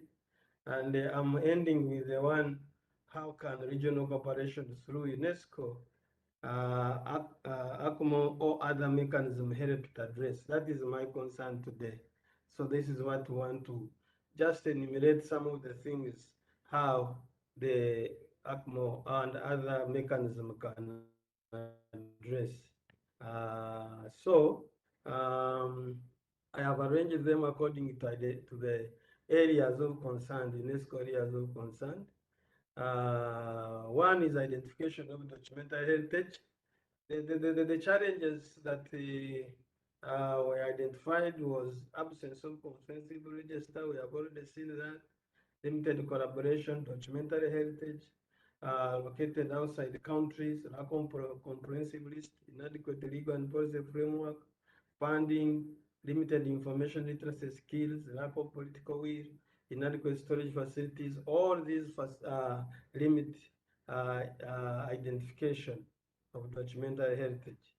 In the preservation of documentary heritage, the challenges, the concerns were lack of financial resources, existence of various types of documentary heritage materials that don't rhyme together, shortage of qualified human resources, lack of facilities to undertake preservation actions, lack of guidelines for digital preservation, inadequate sensitization, and communication of documentary heritage, lack of preservation and conservation and preservation programs, and I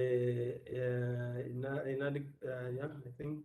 Then on access to documentary heritage, they were difficult to access documentary heritage owned by private individuals, limitation of access to documentary heritage, particularly the state and record government records. Yes, all those limit access to documentary heritage, lack of expertise in managing and providing access, difficult to access documentary heritage because of the language barriers, scattered documentary heritage at different local and international level, inadequate dissemination and sensitization of documentary heritage, and reluctance to provide or transfer documentary heritage to institutions. That is mostly in the government institutions. Regarding the policy measures,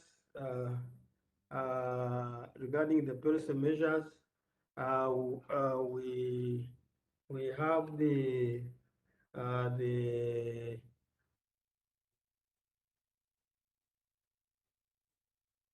documentary heritage often not considered as an asset, awareness among the public on need for preservation of documentary heritage, integrate documentary heritage preservation in national laws, and lack of government and private partners funding for documentary heritage, and identify success partnership and inadequate education training. On national and international cooperation, there was expressed disjointed action on memory institution, which reflects on poor correspondences and cooperation, awareness among the public on the need for preservation, lack of government policy on collaborative arrangements, absence of constituted memory of the world, which we lack in the national and international cooperation, and lack of electronic central platform for information sharing, and poor funding, and the lack of support from national governments. So these are some of the challenges, and the question that we are here for is how can regional cooperation through UNESCO and ACMO and other mechanisms help to address these challenges? I've just picked now those for that purpose. They were part of the documents that I showed, and I'm not going to go through them, but I'm going to see the actions, the strategic action that I have developed, but I've arranged them, which are in the document that will be provided, which I don't want to go through.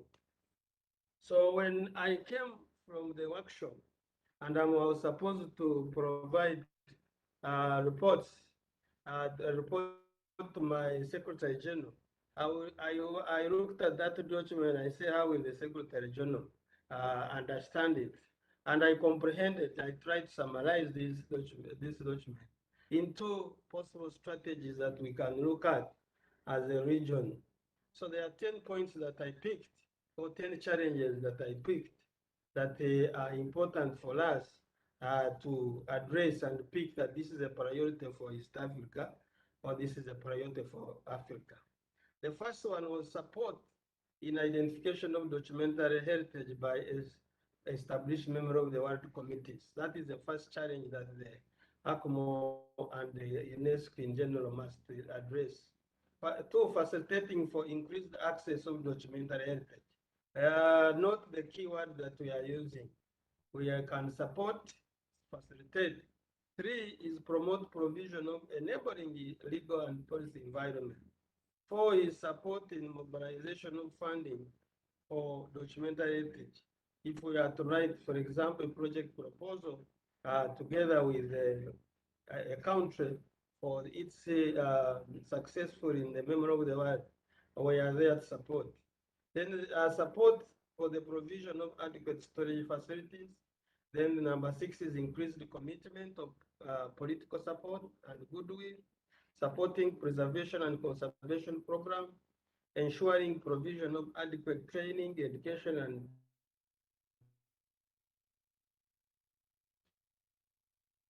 skills in the member of the world issues and in the country, and we ensuring increased partnership and collaboration. So these are the 10 things that all that document that you see that I tried to synthesize and see we make action points on these based on what we can do at the national level, what we can do at ACMO and UNESCO level, and what we can do at the REX, regional economic bodies. So as I said, the way how it was arranged, these actions, 10 actions also, I've tried to arrange them into that. So I give a strategy, I give action plan for member countries. How can regional cooperation through UNESCO, ACMO, or other mechanism help to address, and what action should be taken at regional level beyond 2018? That is the AU economic blocks. So for purposes of this presentation, I'm proceeding to give highlights for the case of UNESCO as regards to ACMO. So that is, but the same setup is done for action. So when you are in the country and you are telling your people from archives what, now you use the first column. When you are now talking to UNESCO people and the committees, the second column. And when now we come to address the nation, the member countries in the count in the different in the and the economic blocks, then we address the action that we put in the last one. But I've just specifically picked those strategies that for ACMO and UNESCO and ACMO in particular. So I'm not repeating them as they are new. They are already in the action plan. Me, what I did here is to get what was already recommended, to put them into strategic areas, because they are not independent recommendations. They are mutually exclusive recommendations. You find one action can support different strategies. So that is the only contribution that I have done. So I've not included any new that is not in the action plan. So I don't think that I'm going to provide this slide, a summary which includes like this, with like that strategy where it contains action plan for member states and for UNESCO and ACMO, and at the regional level and the economic blocks. It is not yet with JB. So I'm going to provide. So it is just a complementary authored by me that is complementary to the Abuja action plan. But I've not added on. But by the way, before I was elected on the function of the vice president, but it was a matter of contextualizing what we learned into Uganda, and Uganda from that time it took off, and they are moving at a good speed based on the strategies that we picked from this action plan. So I just now proceed. I give you different strategies for different action for different strategic areas. One was supporting identification of documentary heritage by establishment of the memory of the world. So the role of ACMO is support in identification, and these are the areas that we thought facilitate in ATCOM for increased collaboration between memory institutions, call for help from regional and international government partners, support member states follow up on the implementation of Memory of the World building programs, increase the awareness on the national level on the documentary heritage, and providing guidance on training. ACOMO to start the development of African-based register. There was also a recommendation of how can we deal with varied archives. That one cannot be done by one country, so it needs a concerted efforts and advocate to National Commission to put memory of right into the national and the regional development plans. As the emphasis was that they don't do things outside the national development plans, the East African development plans, and the African development plans. Involve private individuals or institutions as members of the national.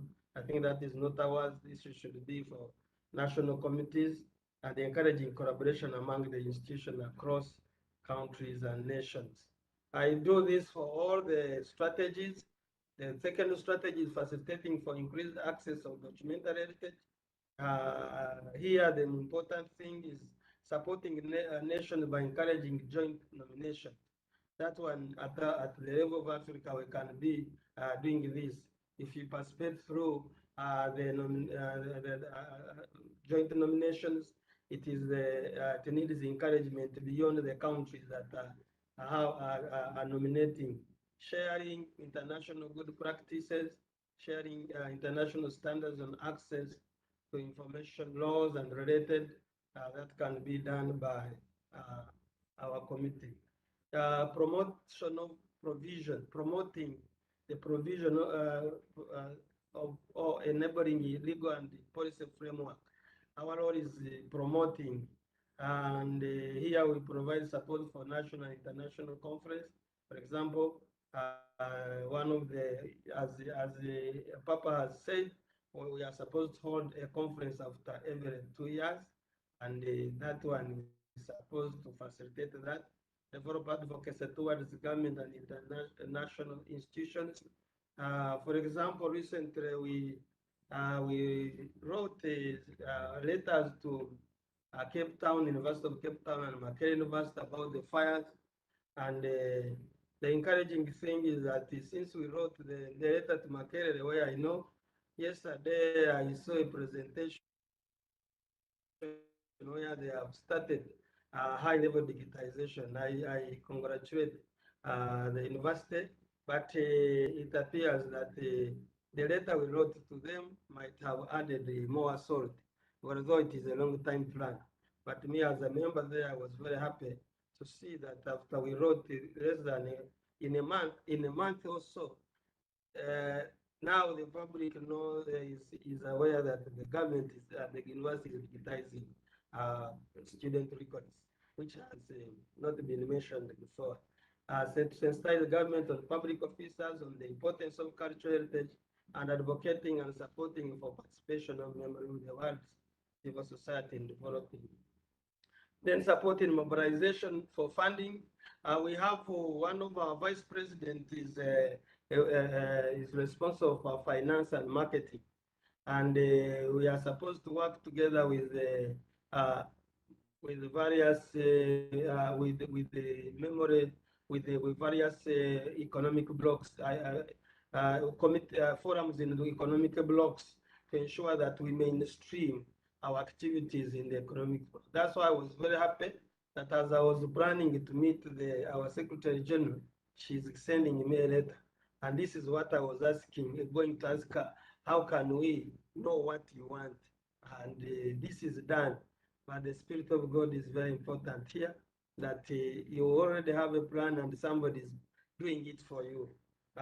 We thank you. I thank my Secretary General, Madame Losi, for that sending me the invitation, and the department, the NATCOM in Rwanda, and also the UNESCO office in Nairobi to think about me to be able to present.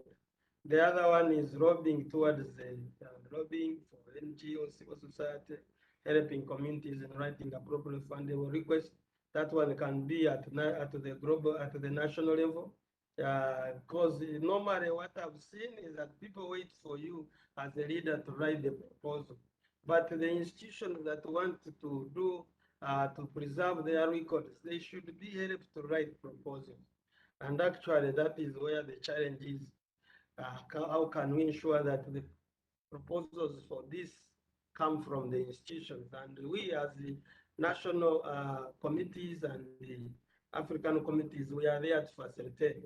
Let them initiate in nomination, let them initiate proposals so that they can get funding for their activities. And also can be able to be there to identify potential donors, so on.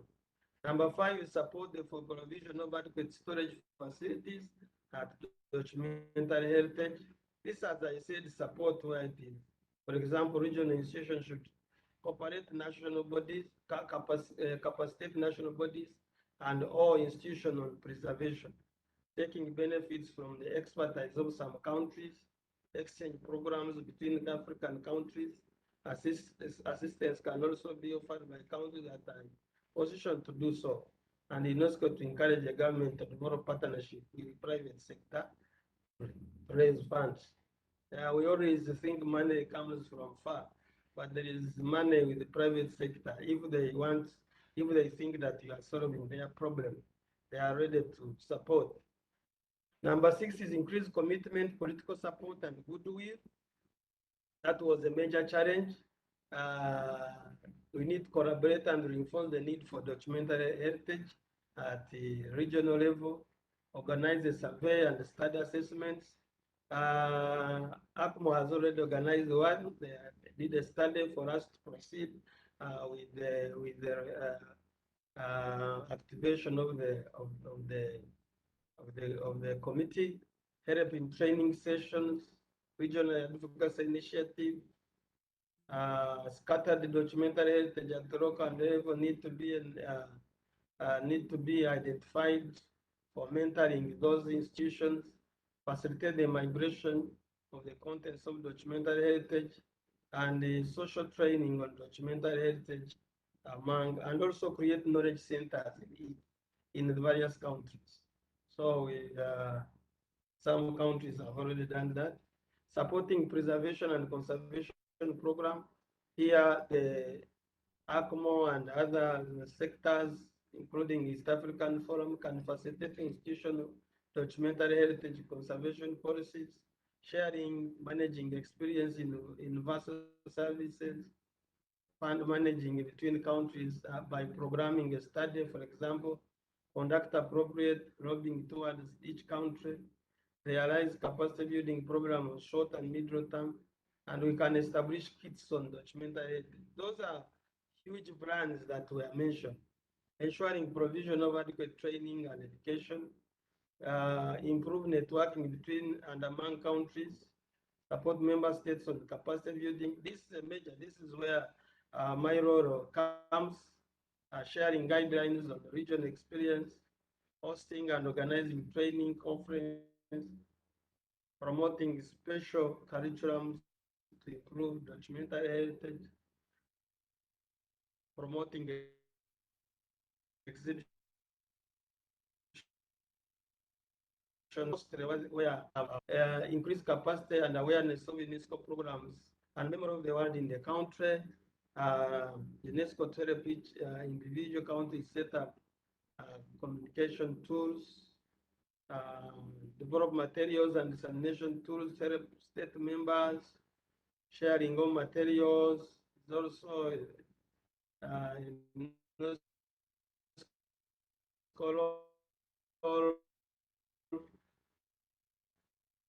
conduct awareness raising through education and outreach program,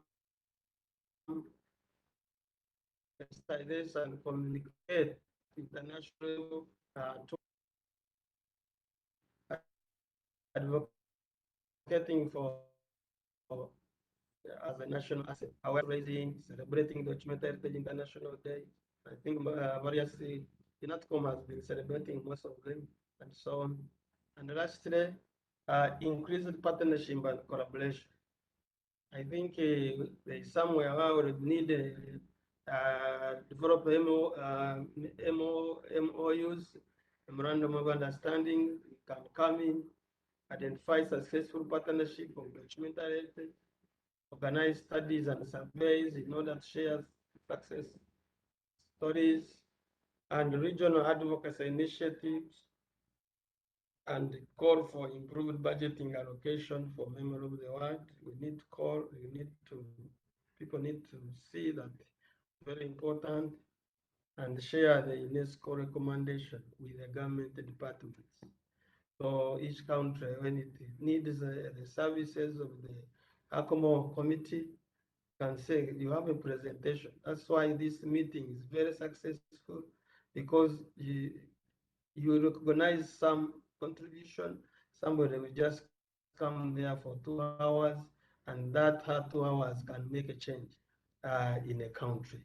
So these are the 10 strategic areas with different actions that were made, which I have just collaborated together, which we can now take further. UNESCO officers, together with the national committees and also the African committee. And now what we are going to do hereafter with the East African Forum. All these are the areas that we should think about and be able to take them forward. Now, who is somebody will die, but you are speaking, what is your role? So, according to our constitution, I just picked out what is my role as a vice president. I'm trying when this call for presentation came, I was trying to map this into the strategies that we have mentioned, and see what we can do in 1 year, in 2 years, in 4 years. Our term is 4 years. Our first term office is 4 years, so we must have done something. But for us, we have already achieved. We have already done something. This is a report. For us, we just report that we participated in your conference. So the successful of the African committee depends on the successful of the national committees and the UNESCO programs. So these are what I will be dealing with, which I'm working on, to identify and coordinate training needs in collaboration with national committees. So needed to work with national committees, draw up training program, and identify training institutions. What are they teaching, and how can we promote them? And in collaboration with the Vice President, Finance and Marketing, we shall source for funds for the training. Example, like attachment, that's what we are supposed to do. Implement and monitor the training program, develop a proposal for establishment of the African training. So that is one of the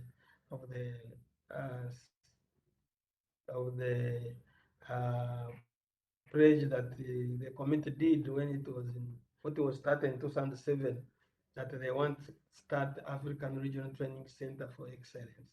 So we have to do promote that, assist the states without national committees by means of seminars. So if you want to develop your committees, we can invite the people to give you more how to evaluate the various documentaries that you nominate at the regional level. We already have at the international level. Oversee evaluation of applications, the registry, and we are going to set up groups, different group, a subcommittee to look at the inclusion or rejection of your criteria, the selection criteria, and persons, and evaluation of the applications. We are going to set up a committee that will be doing this. My role is just to guide, look at the international committees and other regional committees in other regions, and see what we can do. So those are the actions that we are working on in the first 1 year. How can we set up that register for Africa, so that by the time you take your nominated item to the global, to the international, maybe it is already done at the African level. And definitely provide advice to members of the white committees in the region in management of their national registers. That is the role of the African Committee on the Memory of the World, but my role is just to guide, and we are supposed to one man where some of the immediate actions, they are supposed to be discussed. As a way forward, as I said, all officers are in the process of developing a 4-year action plan. As I said, I was already developing based on what I've already presented. So this is a suggestion to you. What would you suggest as a priority areas for ACMO strategic direction from what we have talked and what we have been talking since morning? Are there things that you see can be done very in 1 year, 2 years, 5 years, whichever, at the African level and the national level, that you think that ACMO can take on? With that, I thank you very much for listening, and I submit. Thank you very much. Thank you very much, Professor Magara, for your presentation. Very elaborate. Thank you so much. Members, you've seen the presentation. Professor Magara has given us the action points, the action plan, as far as the recommendations were concerned for the implementation of the 2015 UNESCO recommendation on the preservation of documentary heritage. In summary, he has been positioned to give us 10 overarching strategies with different interventions under each of them. And I think all of us can be in position to see ourselves in the plan. It's up to us now to pick what is so important at the national level, because he has touched issues of policy, issues of capacity building, issues of resource mobilization, and everything that goes with as far as the implementation of the recommendation is concerned. I think it's at this point, it's important that we open the floor so that we can be in position to hear from you all as far as these action plans are concerned. Anyone who is ready to take the floor, kindly put up your hand. I'll be in position to see you and give you an opportunity to make your submission. Thank you so much.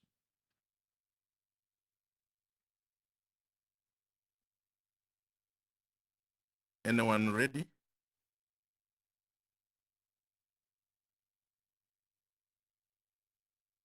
I'm trying to look out for any hand up. I've not yet seen, but just in case you want to make a submission as far as his presentation is concerned, kindly unmute yourself and make your submission.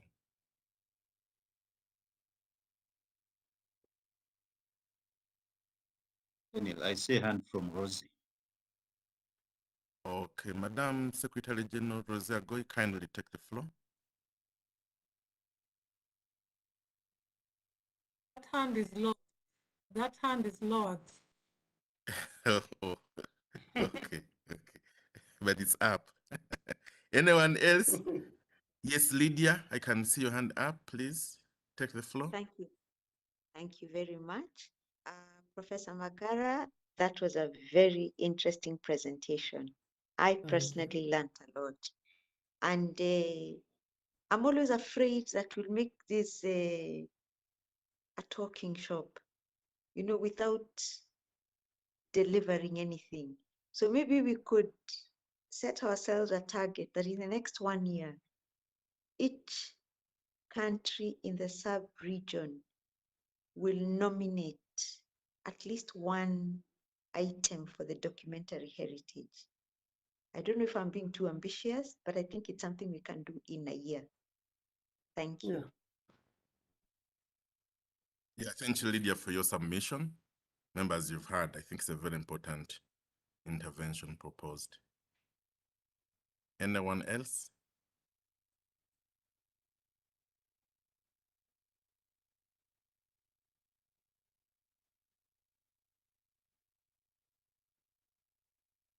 Lydia, you may put down your hand as we wait for others who would like to make submissions. Let me do that. Thank Thank you.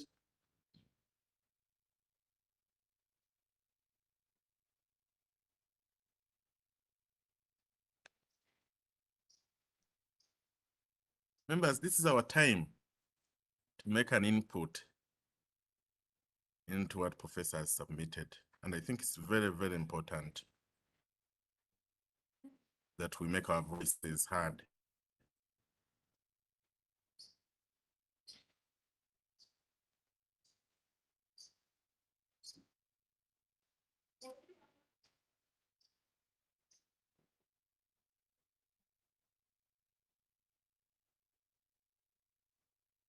Chairperson of National Memorial of the World Committees of our respective countries, can you say something? Chairpersons of national committees of the respective countries represented here. Can I say something? Yes, sir. Kindly go on. Yeah, actually, I'm sorry, I didn't to raise my hand. It was not easy, but yes, sir. Yeah, for this session, I would like to really thank Professor Magara for the very good presentation, and it's a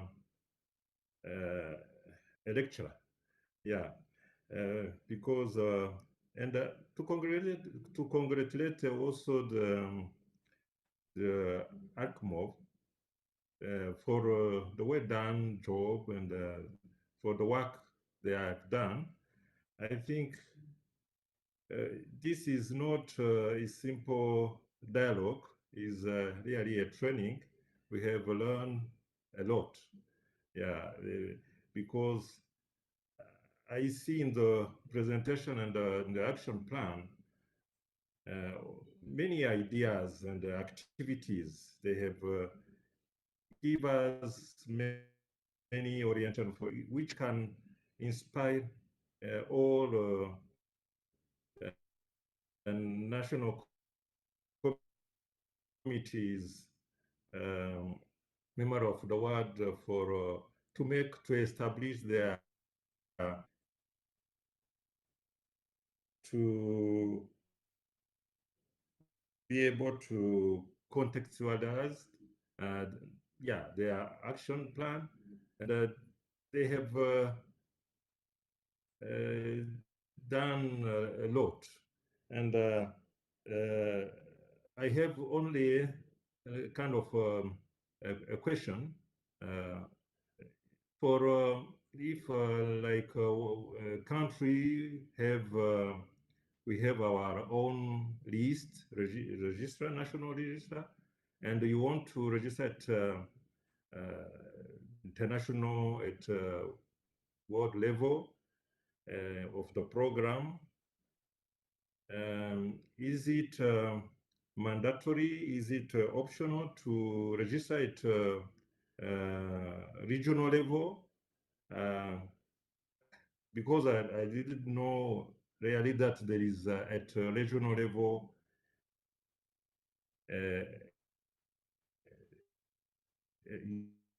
yeah, the process. I would like to have from you of the registration for a national documentary heritage. Yeah, thank you very much. Thank you so much, SG of Rwanda. Yeah, thank you so much for your submission. I know Professor Magara and anybody else who is responsible for the registration will be in position to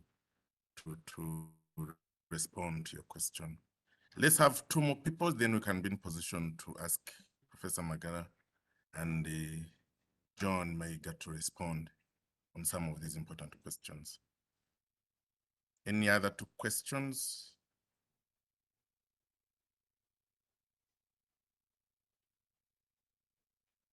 Yes, Mr. Nzemana, I see your hand is up. Kindly take the floor. No, it is not a question. Maybe that it is the problem for technology. Sorry for that. Oh, sorry, we understand. Okay, thank you so much. Anybody else? Professor, as we wait for other people to take the floor, kindly go on and make your response. Okay, thank you very much, moderator. As I said, we are 1 or so months in office, but that is what I'm working on the how do we establish the register for Africa. I'm studying other regions, and soon I will come out with one of the strategies that we are going to use. But that said, is that when you are nominating, there is a level of significance that you are looking at. If you have nominated something at the international level, it can win. It can win at the international level and fail at the regional level. For example, if you are talking about the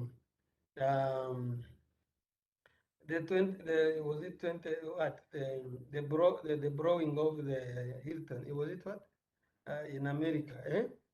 That borrowing of the Pentagon. That incident that happened. It is an international thing more than, okay, it can be for America. But let me use for example, another example. If we come to Africa here, there are different things that can qualify at the international level, but they are not necessarily African issues, but they're although they happened in Africa. I will be thinking of an example. So for Africa, our level of significance will be, what is this document that you are thinking very important for Africa? I think that is one of the qualifications that we'll put forward. But it can also be an African register, a national register, and international register. But does not necessarily mean that what qualifies for international should necessarily be for Africa. The level of significance is different. For us, it might be looking more of culture, more of inheritance, more. But the international could be of political significance. So thank you very much. Then I saw another point. Somebody is writing, what is your second point of the action plan? I don't know. Who is this? Gerard Rugamba, can you explain what you mean? He has sent a message, but I don't understand which second point. What was the first one? Okay, Professor, he's asking about your second overarching strategy. Because you said there are 10, yes. The second one. Can I project again? It may take us time. I wish you could just mention it, because we already taken up time meant for our break, for our, yeah, I can see.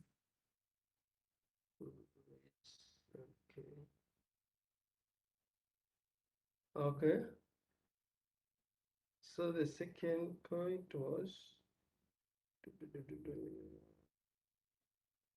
the second objective, the second strategy, facilitating for increased access, documented heritage. That's what you want? Yes, I think that's what you wanted. The third one is promoting for the provision of enabling legal and policy environment. That is the third. Promoting You remember that the ACOMO cannot do actual work. For us, we can promote if there is a need for a policy movement. Okay. Okay. Yeah. Okay. Thank you so much, Professor, for responding. It seems I don't see any other hand up. What I can say that is very important for the national committees to take up the recommendations and the proposed action seriously so that we can be in position to move very quickly to identify interventions that can be done at the national level, regionally, and African level. What I know is that we keep on losing our documentary heritage every time and again. And if we take more time, again, I know we would have lost so much. So it's very important that we seriously come up and adopt interventions that are implementable in the first or second year so that we can be in position to make a contribution before this rare heritage disappears. Chief Moderator, I think I've completed my session and I would like to hand over the microphone back to you, sir. Thank you so much, Daniel, for facilitating that session. Thanks so much again, Professor Magara, for those very, very, very detailed strategies and ways of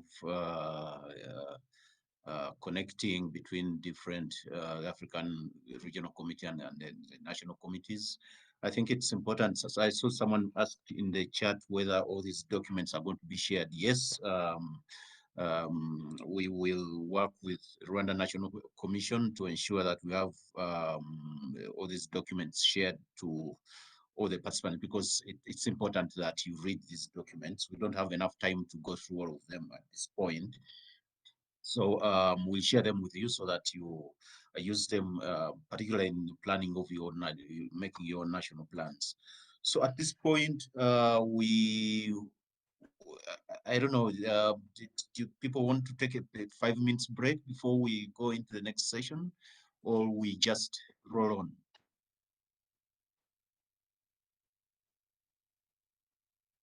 Albert, what do you think? Yeah, just 5 minutes, yes, break, mostly for even the interpreters. Yeah, maybe, let's say 5 minutes, yeah. Okay, let's take 5 minutes break and then we'll be back. Thank you. Thank you.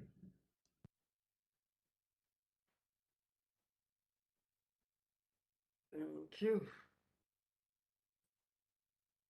It's my ready.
Jesus, where am I putting my phone?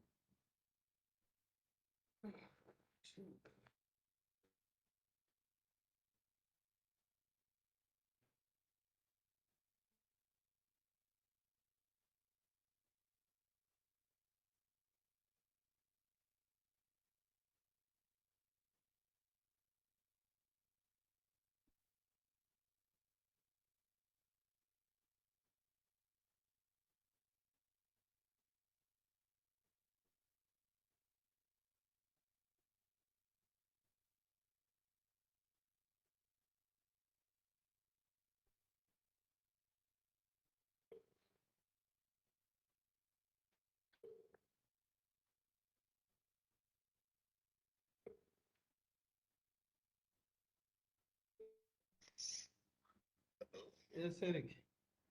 Yes, Professor. You saw my Okay, I message. think we can start again. We can resume the session since we don't have much time.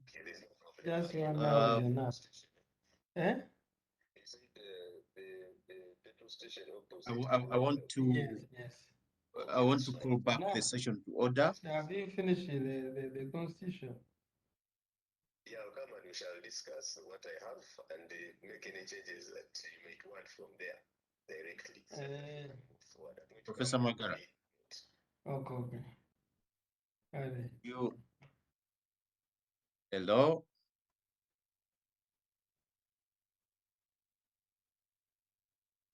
Okay, so I was saying that I want us at this point to resume the session and to go to the next session. I expect Sylvain to be chairing the next session, which is about the establishment of the African Forum for the Memory of the World, which is one of the things that was talked about in Abuja, which would be one of the follow-up of the Abuja meeting. But before we go to that, and before I hand over to Sylvain, I want to check again with Vicky in Seychelles to see if we are now good to have the presentation. Vicky, are we good now? Yes, sir. Yes, I'm okay. Oh, I'm that's ready. great. That's great. That's great Hear me now? to hear the voice. So at this point, ladies and gentlemen, you know, we've been waiting for the presentation from Seychelles. And now that we can see Vicky and hear from her, let's hear from them what's going on in Seychelles about the Memory of the World. Vicky, you're most welcome. Okay, thank you, Mr. Moderator. Okay, the idea of having an East Africa Regional Forum for the Memory of the World, we found it as a fantastic idea. It will greatly benefit the National Memory of the World committees in East Africa, as it will provide a platform for sharing of experiences. It will allow us to have greater networking and exchanges, which will build the capacity of those committees. Okay? In East Africa, we think there is common heritage, and topics that interest the Seychelles include liberation heritage, slave trade, labor roots, religious manuscript. So now I will proceed with my presentation. Okay. How do you move the next one? Okay. That's a little summary about my presentation. I will do a little background and then actually talk about the setting up of the National Memory of the World Committee in Seychelles. I will talk a little bit about the capacity building workshop, which took place in September 2019. I will also touch on challenges, accomplishments, and then recommendations. Okay, since February 2019, when UNESCO Regional Office for Eastern Africa contacted the Seychelles National Commission to set up a National Memory of the World Committee, we embarked on this journey with enthusiasm and great interest. We were advised by the Nairobi office to submit a project, which we did in May 2019. And the aim of this project was to strengthen the capacity of the Seychelles National Memory of the World Committee. And there were 4 activities in the project, namely the establishment of the committee, the capacity building workshop on documented heritage, the establishment of a national register, and then the sensitization of the public of the project. The Seychelles National Commission received a grant from UNESCO Nairobi office, $6,900 for this grant. So this grant was used mainly for the organization of meetings for the committee, and then a lot of funds were spent on the capacity building workshop for the documentary heritage, which took place in September 2019. So the committee itself was established in June 2019. The chairperson is Mr. Gabriel Isaac. There are 21 members on this committee, coming from institutions like National Archives, National Library, National History Museum, National Heritage Research and Protection Section, the Ministry of Education, heritage experts with knowledge in cultural heritage and history of Seychelles. The main objective was to set up a national register for the memory of the world for Seychelles. And the committee found it important to embark on the Memory of the World project because it underlined the importance of cultural identity. And it also understood the importance of providing access to our documentary heritage. In Seychelles, the legal framework allowing for access to information is ensured through the Access to Information Act 2018. So that's the workshop which took place in September 2019. The facilitator was Mr. John Okande from the CI program in Nairobi. Huh? Can you hear me? Vicky, could you move the slides because the slides haven't moved. Okay. Huh? Can you see the slide on the workshop? No. Still on the first page. Okay.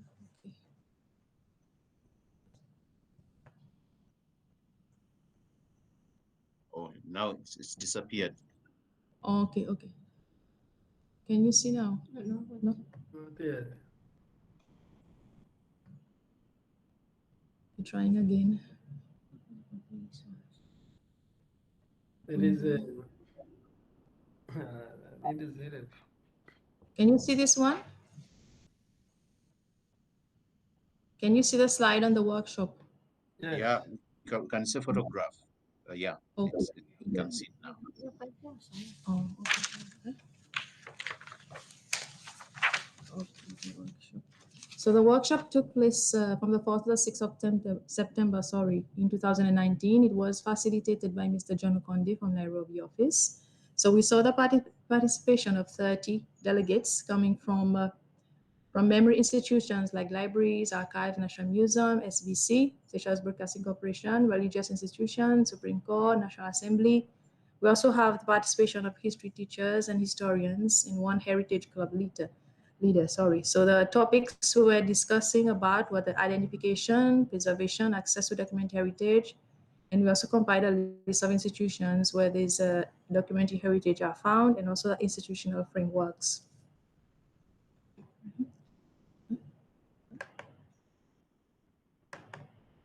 Okay, from the workshop, there were some recommendations that came out with regards to policy.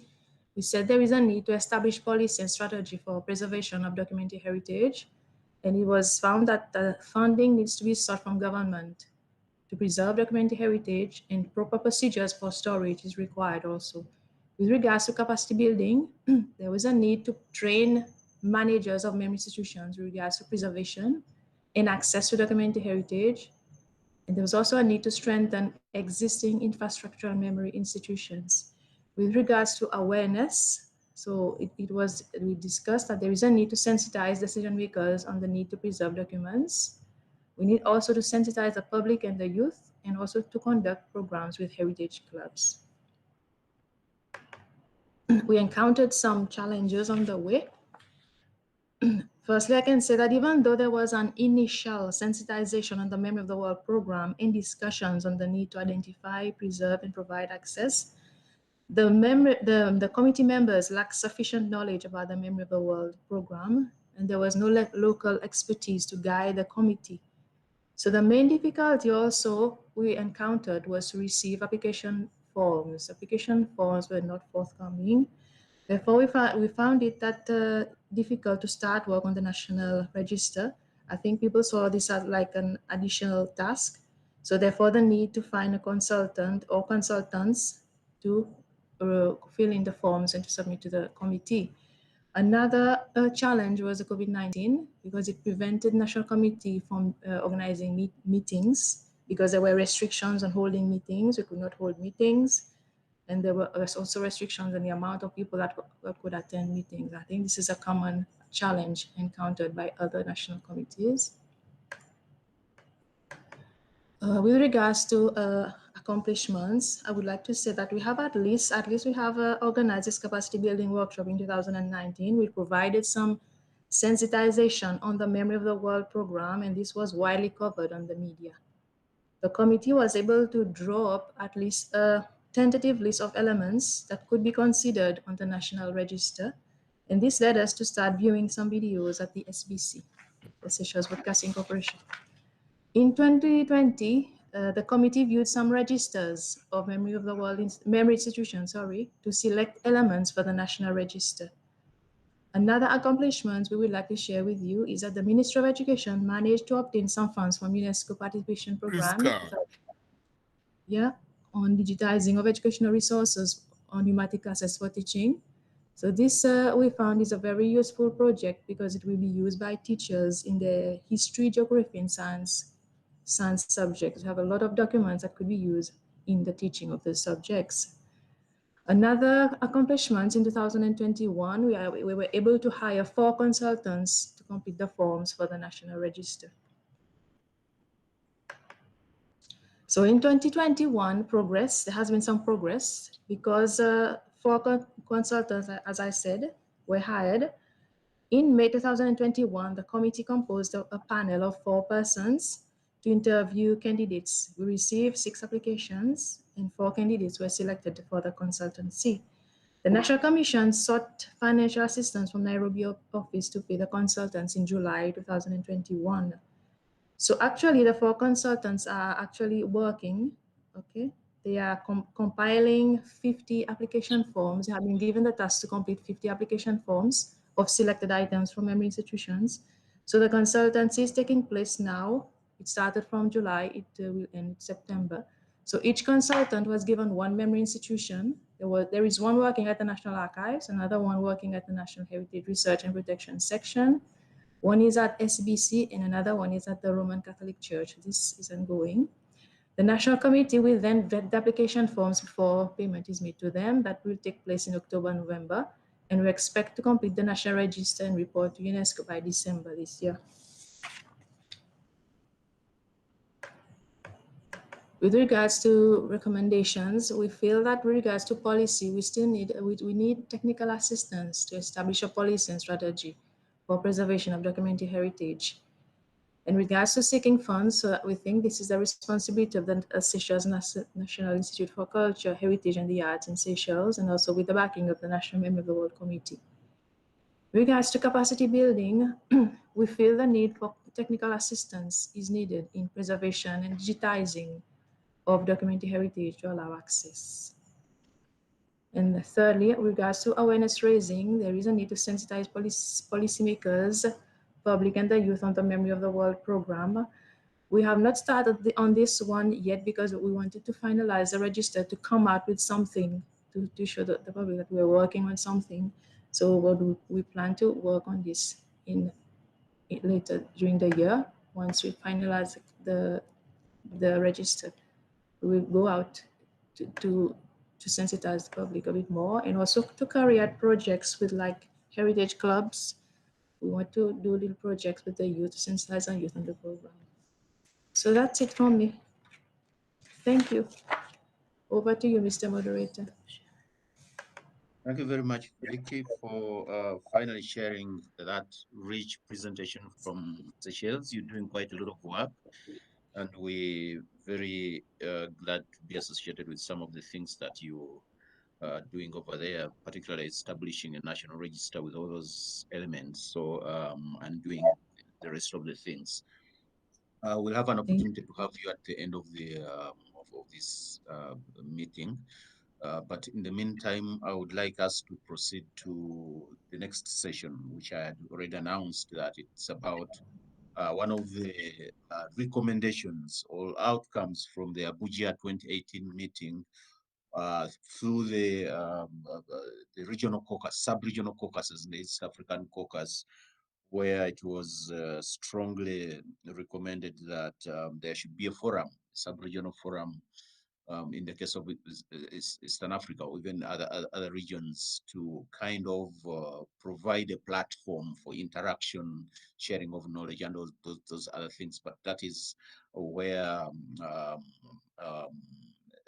what was mentioned, but the details of it and the operationalization of it were not so much of a detail at that point.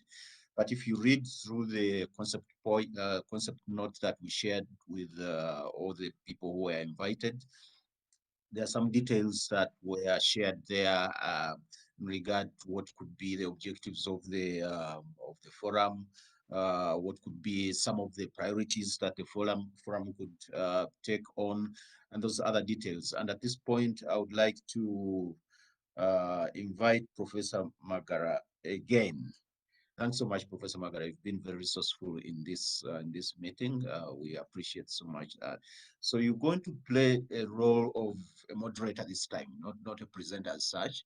But as we discussed before, you also have prepared maybe a few things to guide the discussion. And the purpose of the intention of this session is to generate ideas, because if we are forming a forum, people should be able to say, okay, this is a good idea, this is how we should do it. So it's not a presentation like the previous one, but we're looking to generate as many ideas from you as possible on how this forum should function, how it should be run, as Professor Magara will be able guiding us in this process. Professor Magara.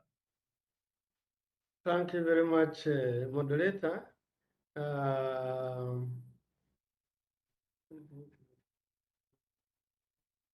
Yeah, so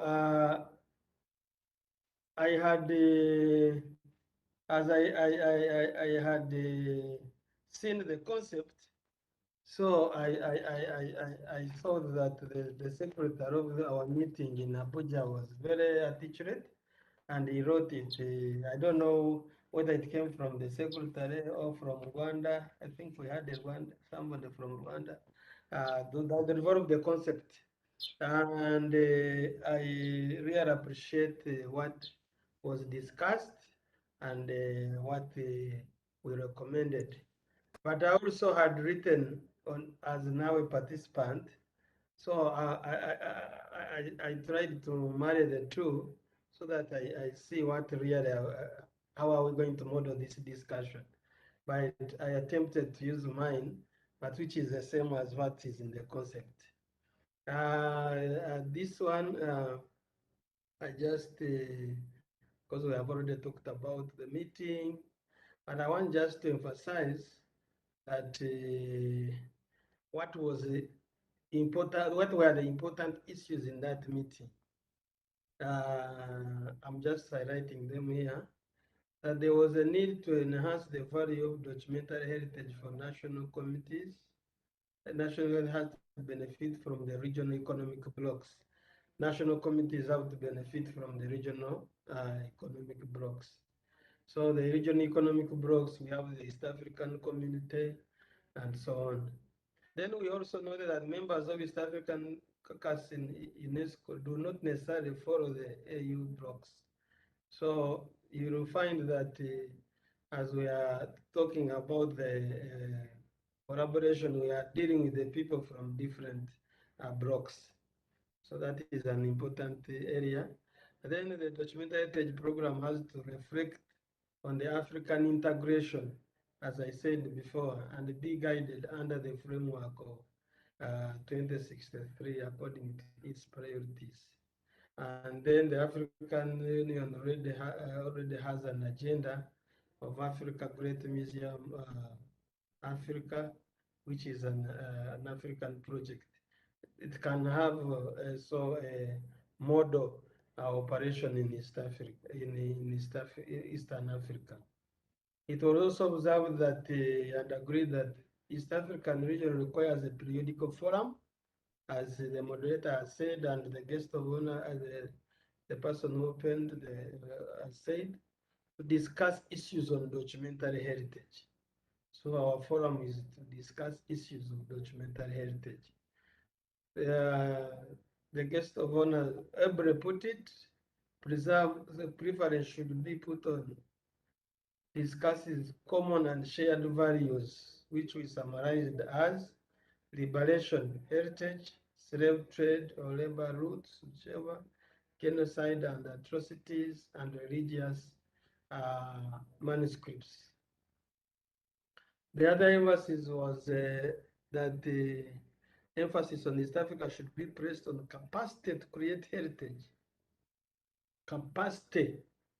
heritage, exchange of knowledge, ideas and participation, and increase the number of African heritage that has been identified and nominated to the member of the World Register.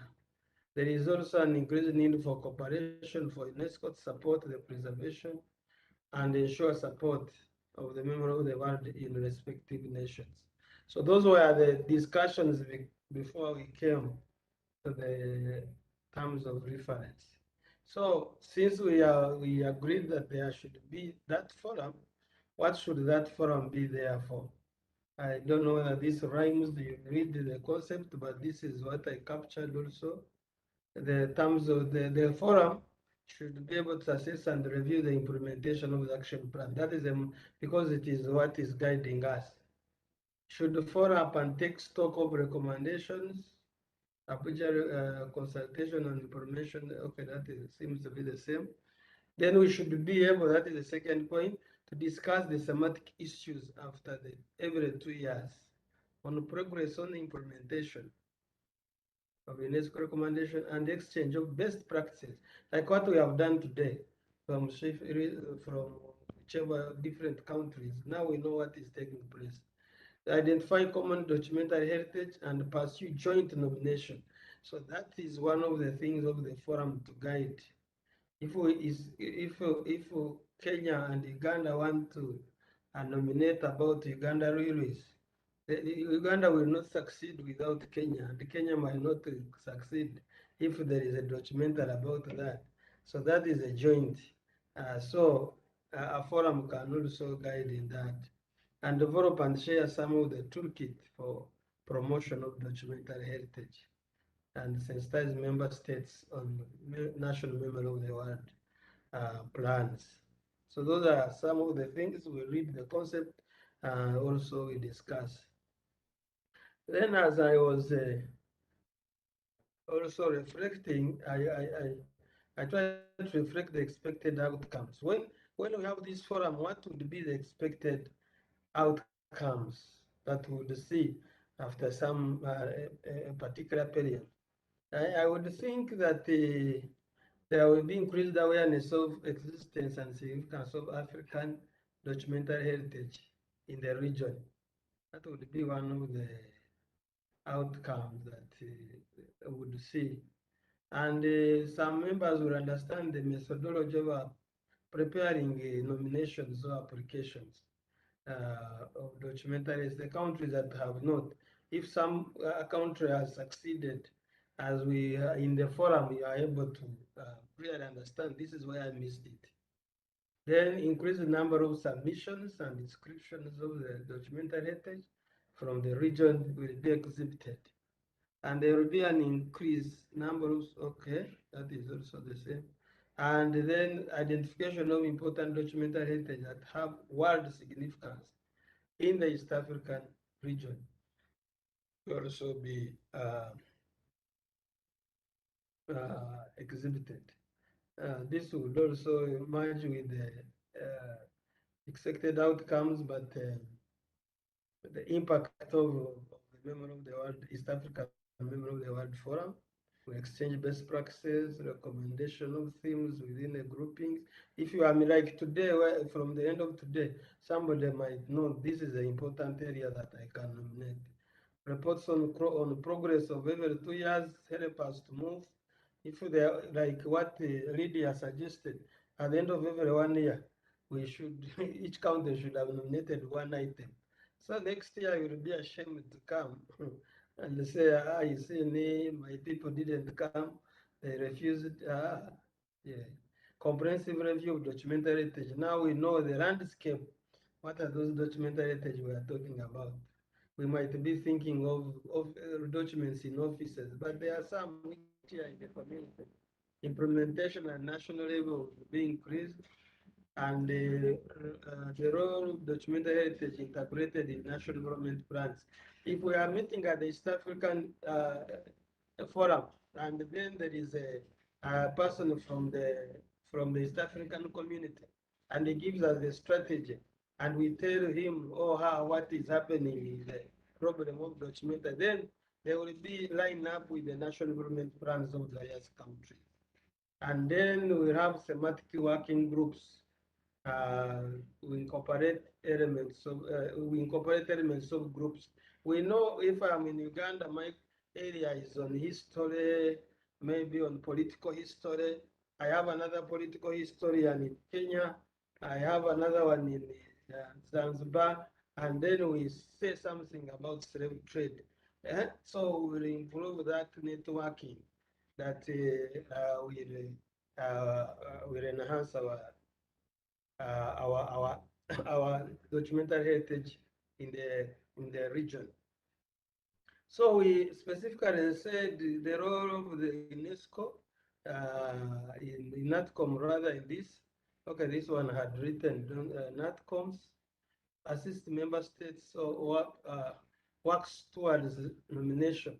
So the work of the NATCOMs is to assist these committees for their nominations and to enable them attend such meetings and support the committees to identify institutions to ensure effective nomination of items. So NATCOMs are very important. Nothing can happen without them. Okay, this was some of the suggested areas where funding can take place, but that one now will depend on the approach that each country has. So when JP asked me yesterday, I said, now, what are the things that we need to think about? A brief, but I had given him assignment, maybe he's going to tell us, because he's aware of the UNESCO protocols. So what we are supposed to agree on this, the working of this forum is working within the existing parameters that we will make different countries and committees responsible because it is not an established committee that has to be in the constitution of UNESCO or has to be mandated by the countries to be responsible and has appointments and so on. So it is an agreement of the various countries. We are together, so we must have protocol or procedure that is going to guide us. And at the end of the day, we must write them maybe a communique or a statement that we have agreed to work together like that. It's a kind of memorandum. There's a kind of understanding. But we are not going to have police and what and the issues of, no, it is a memorandum. So we must work within the protocol of UNESCO and the protocols of national governments, of the governments, that things which can work, which will not conflict us from succeeding. So I've just put some of the things, the target participants from the discussion. These are what I see that they have to be members of that forum. Like we can have 2 selected members of national committees, program officers of information and communication of the national committees, secretary generals of all their delegates, then representatives from East Africa, from the communities, East African committee in this case, or regional integration, like those who are not in East African community. And I think we can have government representative from each country. For example, the Minister of Education, who is a delegate, I think I not put him. And I was also thinking that one came that ACOMO executive members who are coming from the region would also participate. This is not selfish, but I think they could also participate in this forum. That is about the target participants. The period is already agreed. that the forum shall be held after 2 years in a country as maybe, I don't know, this one now, I just put this, but I don't know how whether we elect or what, but we need to agree, as may be agreed upon by the preceding forum and or UNESCO coordination office. And now we'll agree, how will we know which country will host? Coordination, this one we agreed it in Abuja that we are not going to have a person or what, no. We are saying the coordination office, the UNESCO coordination office in Nairobi is going to coordinate this forum, shall be coordinated and moderated. But there will be a hosting of the forum or the convener. So here I'm proposing that the Secretary General of the hosting country shall be the convener of the forum and shall chair the proceedings thereof.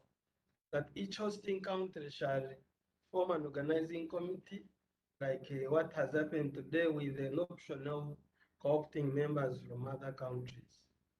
The language, I think, is still have to use English and French.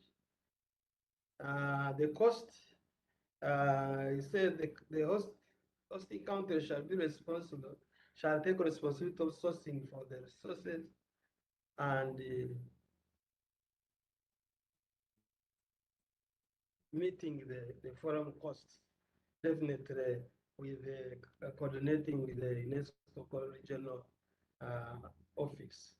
So those are some of the things that I say need to be agreed upon. But members, many of you are in UNESCO, and also work with the government.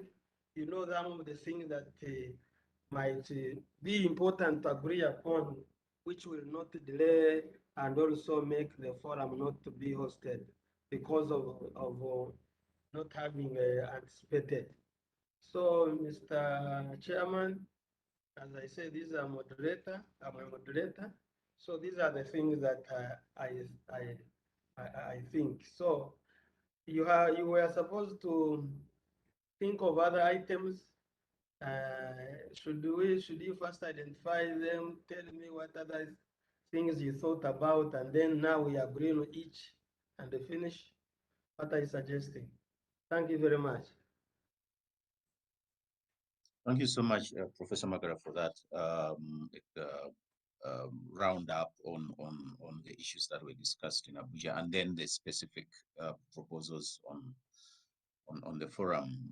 I think for the start, in my opinion, for the start, you basically laid the groundwork, the skeleton on which we can build.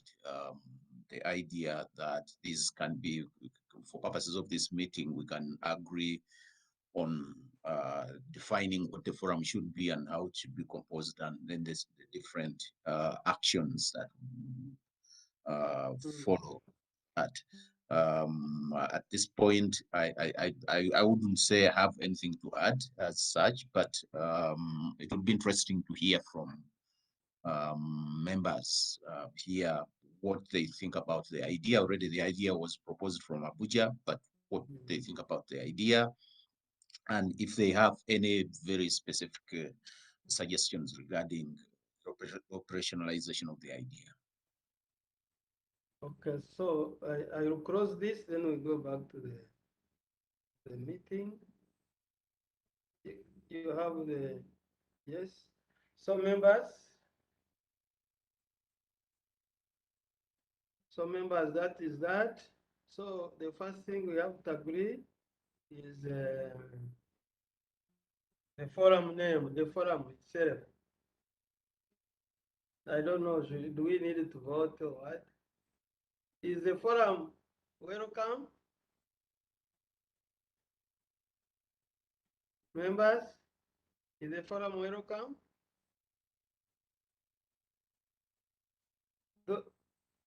Those who say the forum is welcome, just type yes in your chat.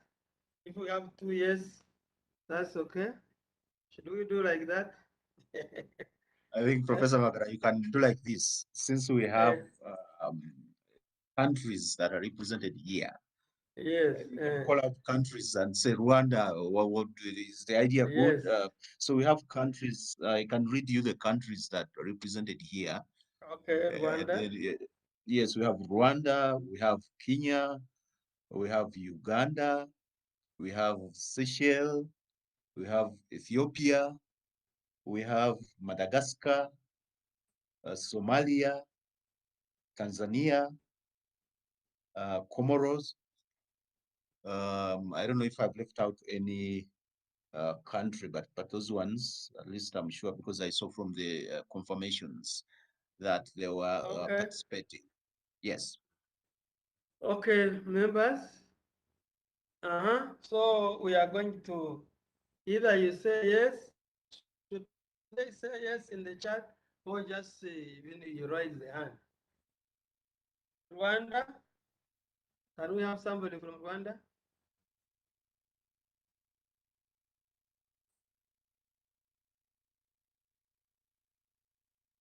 Secretary General or the chairperson? Yes.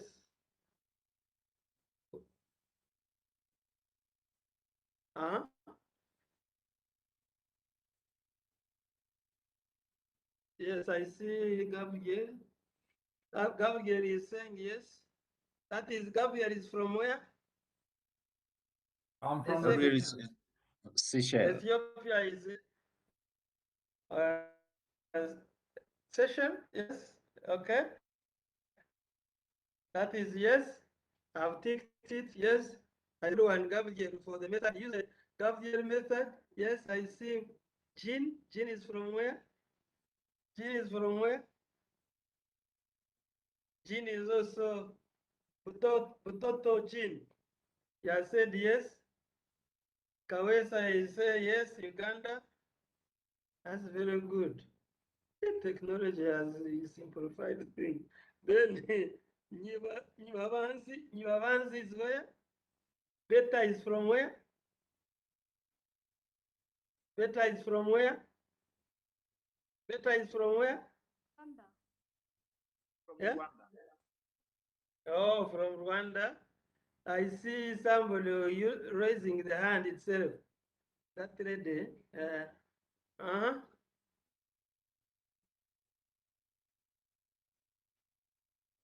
Yes. Rwanda is okay. Kenya, Lydia. Yes, yes. Okay. Ethiopia.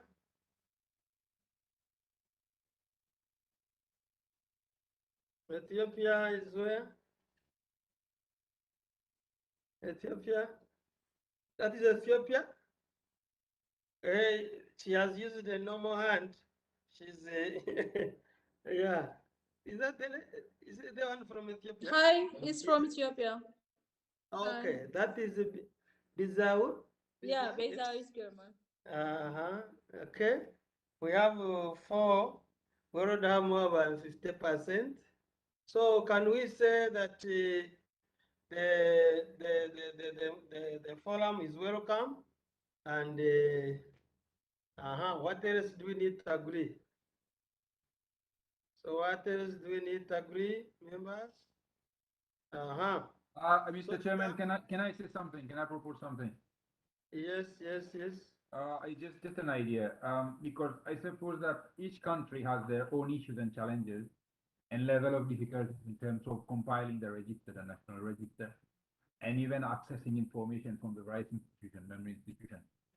And so we have different level of progress. So I suppose that prior to that meeting in 2 years' time, we have some sort of interim report compiled by an expert, which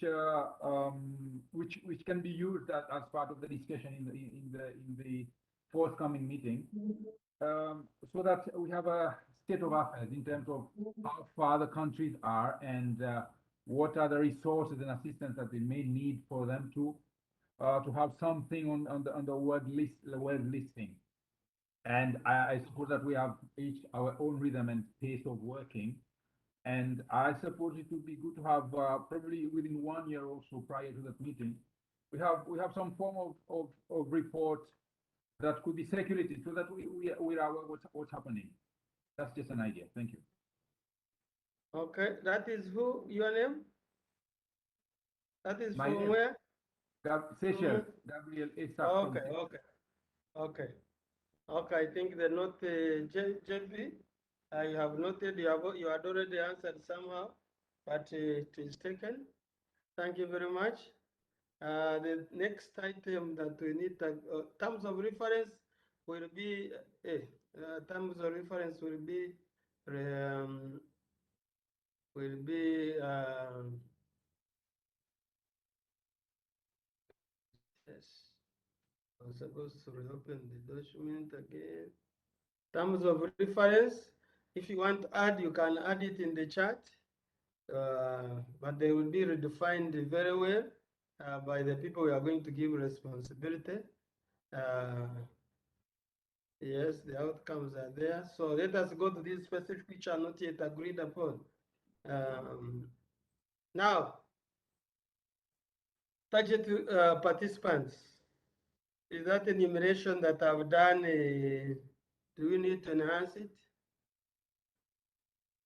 Because we need to consider that if it is not COVID period, there will be issues of cost of traveling people, traveling. So we need to know how many people are. But those are the people that are picked if you have a physical meeting. And any other additional office that we need to, such an office has to be in that forum?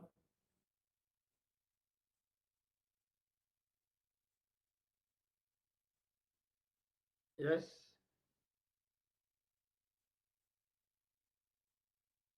Mm-hmm. Is there anything that, any area that we have left out? Professor Makara, can I suggest something on Yes. the forum, on the membership, Yes. which you can consider. Because for the forum, as you did mention, it's not a committee. It's not. It doesn't replicate any structures that are already in place. Yes. Why don't we make the forum like a kind of an annual general meeting in an organization where everybody is a member of the forum? And in this particular case, when we say everybody, we are thinking about the national committees that represent the specific countries where they have been established. And if they have not been established, then we talk about the national commissions, and that brings together everybody else. Now, when it comes, that becomes the forum. Which can have an activity like the meeting, a meeting every 2 years. Now, when it comes to the coordination, then we think about what you prescribed there, that the hosting country becomes the coordinator for that particular meeting when the meeting that is taking place, in conjunction with UNESCO, which would be also providing coordination services. I think by doing it that we remove the idea of having very specific people sitting on that, then it becomes a sort of committee, which I don't think you intend to do. Okay. But I think, yes, that is very good, but we need to know where our people are coming from. Like saying members of the committee, that's okay. The officers of the commission, can we say like that? Of the National Commission. And also you have people from governments and from the community, regional community integration. Okay, I think I buy your idea, which is okay. The issue is the implementation of how many, how you can have a forum of 10 people. We need to be called a forum. Okay. So members, you have heard about the suggestion? Yes? Any other contribution? And I have 2 documents. Yes? Any contribution? Okay, so if there's no contribution, what he has suggested, we buy it, but we need to know the areas where those people are coming from. Thank you very much. So we proceed with the period, that one we don't discuss. Then the coordination, I think we need to have a word from the coordination office, JB and whichever. What do you say? Is that possible? Yeah, without consultations, and it's part of our mandate in UNESCO. A member of the World Committee is part of our program, so we'd be very glad to assist in the coordination of the forum, where we're invited to do so. Okay, thank you. Then the hosting of the forum, we need one SG to give us its workability. So one of the Secretary Generals can give us the workability of this, because you know you report two people, two entities, the governments and also the UNESCO. So we need to have this. So can one of the Secretary Generals give us his views or her views?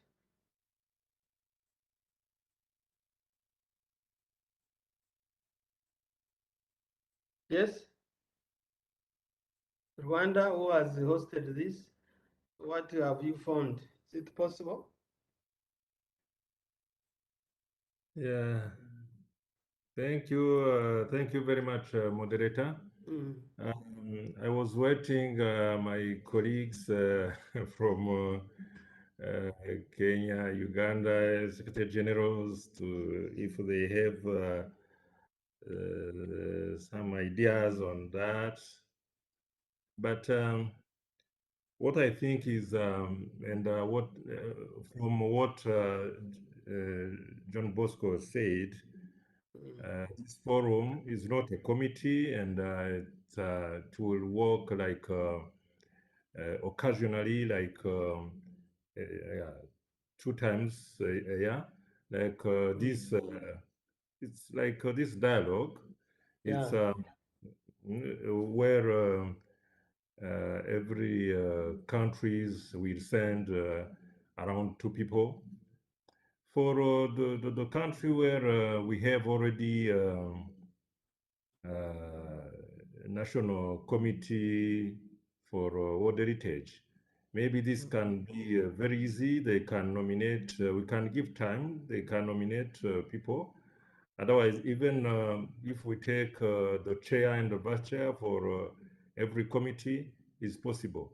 And we give time to other countries where they don't have yet national committee, to give names, 2 names and that is and even names that can change every year, because people, it's not necessary that those 2 people will be the same every year, because people are moving. It's possible. So so this is a good idea to have a forum, because when you have like an agenda, a common agenda, you must have some kind of framework to manage to do the work, the coordination, and it's very important that people have an opportunity to meet and for the way forward and the coordination issue. So I think those on how it can work, I think it's very easy. We have at UNESCO Nairobi office, this coordination, like even this dialogue, they help a lot in coordinating and reaching everybody. But maybe the issue, the problem would come on the last bullet, maybe I will say it later, for the cost, for the when it come on resources to organize something which can be a challenge for some countries. If we take it like rotation meeting every year, it means that every country will get an opportunity just to host. So I don't know if we have already reached on that step. Okay. But I think we are on good path on that. Thank you. Okay. Any other SG? So from his submission, it is clear that the structures of NATCOMs can accommodate this forum, and we have experienced it with this meeting. Okay, then language, I think that one you don't need to discuss, but the issue is that maybe next time we work on interpretation. It was not very well. So the cost, he said he wanted to comment on the cost. So what now? There is a difference between the cost and the funder. The coordination office might look for funding because it's coordinating, but even if they give you fund, it is, that's the concept I had, but we are not saying you must cough all the things. You might, the coordination office, the UNESCO coordination might coordinate even the funding, but when it comes to implementation of the meeting costs, when you invite me to the country, I would think that you are responsible. Where you got the money is not an issue to me as a participant. Okay, but let us discuss about that. It's very important. What do we do with the costs? We expect any country that wants to host will integrate such a activity needs plan. So it should be, or they have made a budget for it, or there is an activity where it can be integrated. So how do we do it? Should we give the responsibility of the coordination of it to meet all the costs? That will be like a funder-driven forum. It is only money that. Yeah, Professor Magara, I think you're very right in that respect. There should be, to the greatest extent, ownership of this initiative, and I think the idea of giving the responsibility of the hosting country to find funds is also, it's challenging, but also it's a responsibility, because and the idea that if integrated it in their plans would be very suitable in that respect. So I think burden shouldn't come to the coordination office in UNESCO, but should equally go to national commissions or the countries that will be used. Okay, so if there is no any other item that you want us to include, I think we have agreed that the forum is important. Its objectives and the expected terms are relevant, and the protocol that helps it to take place is clear. With that, the way forward, I think, Mr. Chairman, I want us to go the way forward. My way forward, I think, is that the coordination office, the hosting institution, now the host, the Rwanda, the Secretary General, and maybe the facilitators, including me, we need to put to refine this in just a separate concept. Establishment of East African Forum, this is going to be the aim, the objective, so that each country has it. as a part, it is part of the proceedings, but it has come out very clear as a statement. From this meeting. Okay, and now I think what will be then, as somebody else, I think from specialists, he said that he gave some recommendations that we need this thing well written so that people have it and they know that they are responsible. So what will be the first forum? When will it be? After 2 years? Do we count this? Do we count this as also first year, the first forum? So, and who is going to host? That the coordination office should be, I think, those will come out with good proposals and what. I think we leave it to the coordination office. The way how UK identified Rwanda, let the first country host come out from stand out so that we don't dictate it from here. That's what that is my suggestion. So with that, you add of your discussions from here. I want to thank you. Unless there is another question. Should I conclude, Mr. Chairman? Yeah, if you feel satisfied, you should Yes. conclude. If you agree with my way forward, is that your office and the Secretary General, we write, I don't know how we call it in your protocols, whether it is the communique or what. You can give me to read through also, or Papa, or whichever.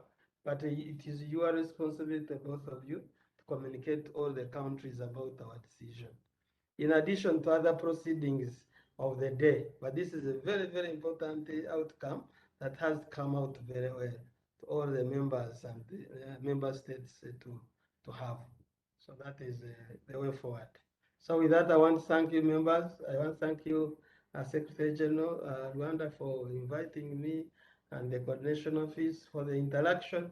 We are sorry for the first mishap, which was not well connected. I think as they say, technology might have been a problem, but we managed to come in and grab and understand the whole concept.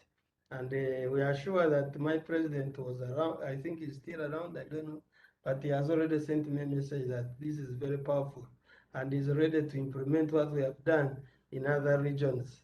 And if we have this in all the regions, then the work of the ACMO is very, very simple.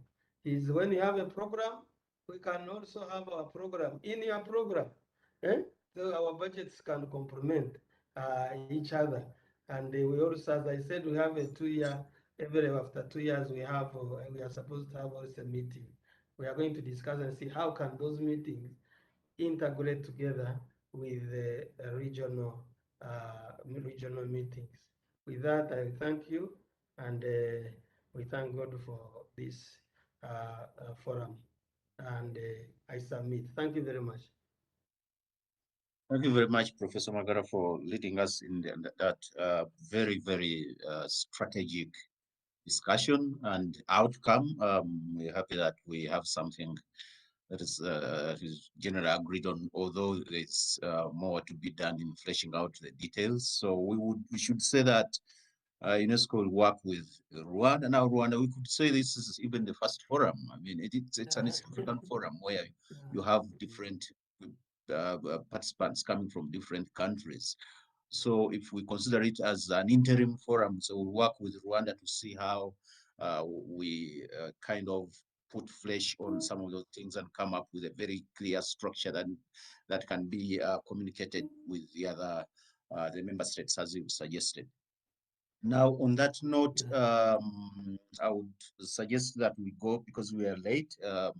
We're supposed to be ending at this time, but we can't end because we have other business to discuss. We go to the next session, and the next session is about what is coming up on Monday, the international symposium on the resilience of African memory institutions and COVID and beyond. So the idea here was that, and I guess some of you or many of you are going to participate in that meeting, is that if we've had an opportunity to meet as Eastern Africa, and you're going into an African meeting or international meeting, then it would be good to develop some kind of common agenda. What would be the interest of Eastern Africa in that meeting?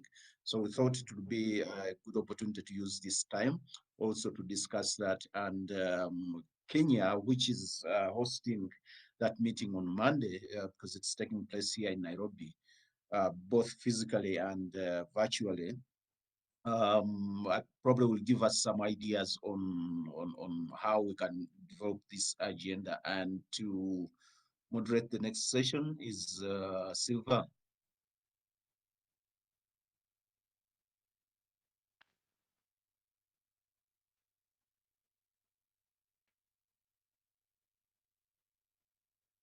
Silva, you there? Yes, I'm here. Dear Yeah, participants, please go ahead and lead the next session. thank you, Mr. John Bosco. Dear participants, dear presenters, thank you so much for the very productive presentations and the ideas you provided. I have seen on the chat box that each and everyone has appreciated the establishment of the forum. So for the next session, allow me to ask you for like 5 minutes for those who has a good network to open their video mode, then we can record your pictures. So if you allow me, so please make your video operational starting from mine.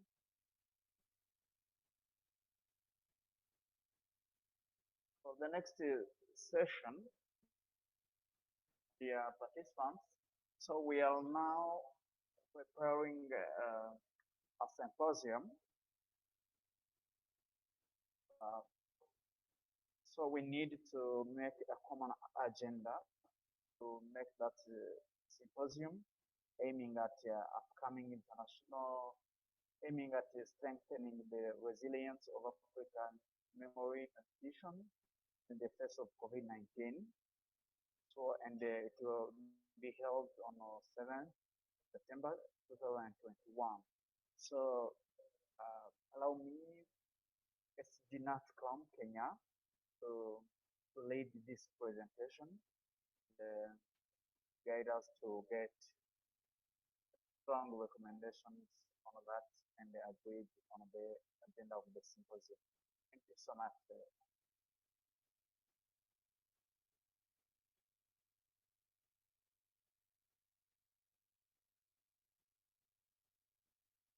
Thank you, Silva. Thank you again for giving me another opportunity to steer discussions. I have been asked to help us discuss our common agenda as a sub-region in the upcoming symposium on strengthening the resilience of African memory institutions in the face of COVID-19 and beyond. I do not wish to make a presentation because this is supposed to be a common agenda. I would rather wish to start discussions amongst us so that we can all contribute to a common agenda for our sub-region. I note that quite a lot has been discussed, and from our discussions from the very beginning, a lot has come up which we can pick as an agenda, as part of the agenda items to the symposium.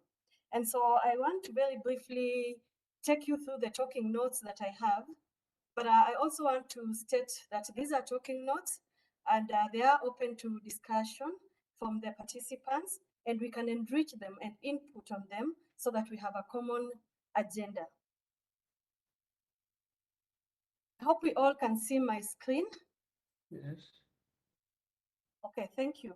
So on the first slide is a general introduction, and it says that UNESCO, through the Memory of the World program, is organizing a symposium to advocate for increasing investment in documentary heritage and formulation, implementation, and evaluation of enabling national policies as part of disaster risk reduction. The symposium takes place on 7th of September 2021, and as has been noted, probably a majority of you will be participating. And so there is a need to have for us to develop a common agenda for the symposium. I also want to note that our objective is memory of the world national committees remains the identification of, the preservation of, and the preservation of documentary heritage and the promotion of access to documentary heritage. So basically, that should guide our agenda. So what are some of the things I have picked out from our discussions today? One of them, I have titled it as committees, and I wish to state that, of course, it's important that national commissions establish national committees for the memory of the world. And of course, there is need for support to the National Memory of the World committees for ease of coordination, and of course, for the identification and documentation and preservation of documentary heritage. So this could, if agreeable, be part of our key agenda as a forum, as we begin the East African Forum. National commissions form committees, national committees of the memory of the world. But to the agenda of the upcoming symposium, one of the key issues that we need to deliberate on and agree on is a legal and policy framework. Under this, I have noted that while we have the UNESCO recommendation concerning the preservation of and access to documentary heritage, including in digital format, countries need to have clear policies for the preservation of and access to documentary heritage. Of course, we also need policies on copyright and of documentary heritage, especially those in private ownership. As we began requesting for identification or nomination of items into our national documentary register, we noted that there were quite a lot of documentary heritage in private ownership. And so what policies exist? Should we come up with clear policies on what, how documentary heritage in private ownership should be treated, who owns the copyright, and so on? So this could form one of the items on our agenda in the symposium. The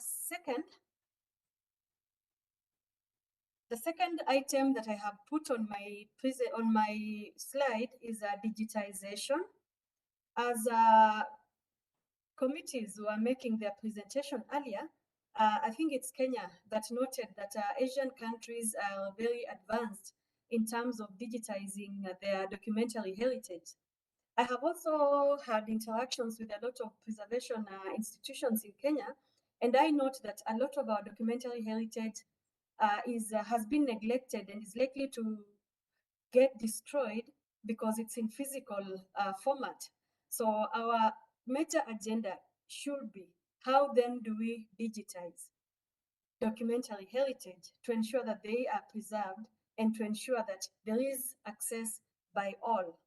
But as we do that, we also need clear guidelines on the digitization process. Under that, we also need to think through and consider the legal implications on digitizing, again, especially due to copyright and ownership. Documents in private hands, if they are digitized, who owns copyright? Should they be copyrighted? Should they be have free access? Then, of course, we need to have consideration on issues of software and technology updates. One of the key challenges I noted while discussing with our preservation institutions is that we have items that have been preserved. For example, in Kenya, a lot of important documents have been preserved in what we call microfilms. Microfilms, unfortunately, have been becoming obsolete. Modern computers are not able to read them. So how then what guidelines do we have when we digitizing, when softwares are upgraded, when technology changes? How then do we handle the digitized or the documents saved in technology? Number 3, as an agenda item, I suggest that we have awareness creation. And again, I say this partially from my experience with preservation institutions and trying to identify and document documentary heritage. There is a need to sensitize publics as well as, of course, policymakers on the importance of preserving documentary heritage. That requires collaboration. It also requires policies in place, and it also requires resources. And so policymakers ought to be made aware of the need to preserve documentary heritage. And the fourth suggestion that I have picked from our discussions today is resources.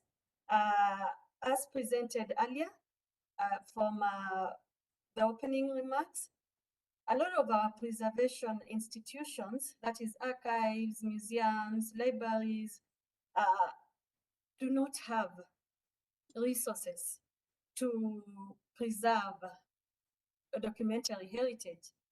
And preservation and restoration of documentary heritage is not an easy thing. It's not a cheap thing. So we need to mobilize resources. We need to discuss the need for mobilization of resources for institutions that deal with documentary heritage. Another resource that is required is the capacity. We need to ensure that there is capacity building of members of national committees, that they have the capacity to preserve, to digitize, to store, to ensure access to documentary heritage. Issues of equipment. I had a discussion with the Kenya Archives, and we went through some of the things that are needed for them to restore, especially documents that have been destroyed or at risk of being destroyed. And the equipment that is needed is massive. And so we need resources for equipment, for the restoration, preservation, and digitization of documentary heritage. The other item that I will suggest that this forum discusses is the need for collaboration. Of course, this has been discussed at length by Professor Magal, as he was talking about the need to establish the forum. So there is a need for collaboration so that we're able to build synergy both at the national and international level. And we probably might think of a possibility of training where committees that are at an advanced level can be trained with other committees so that they are assisted to identify, to preserve, and to digitize documentary heritage. These are the items I identified, especially from the discussions of today, as items that can form a common agenda for the East African sub-region for the upcoming symposium. However, as I said at the beginning, I do not wish to make a presentation, but rather to discuss, to start a discussion among participants so that they're able to pick their priorities and so that we can compile these priorities and present them as our common agenda in the East African sub-region. At this point, therefore, I wish to open the discussion so that individual countries and the participants can enrich this agenda and probably add more to what they think is a priority in the Eastern Africa region.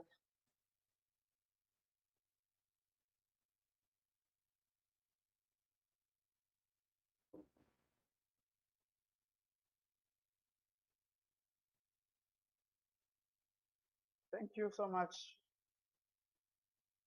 Madam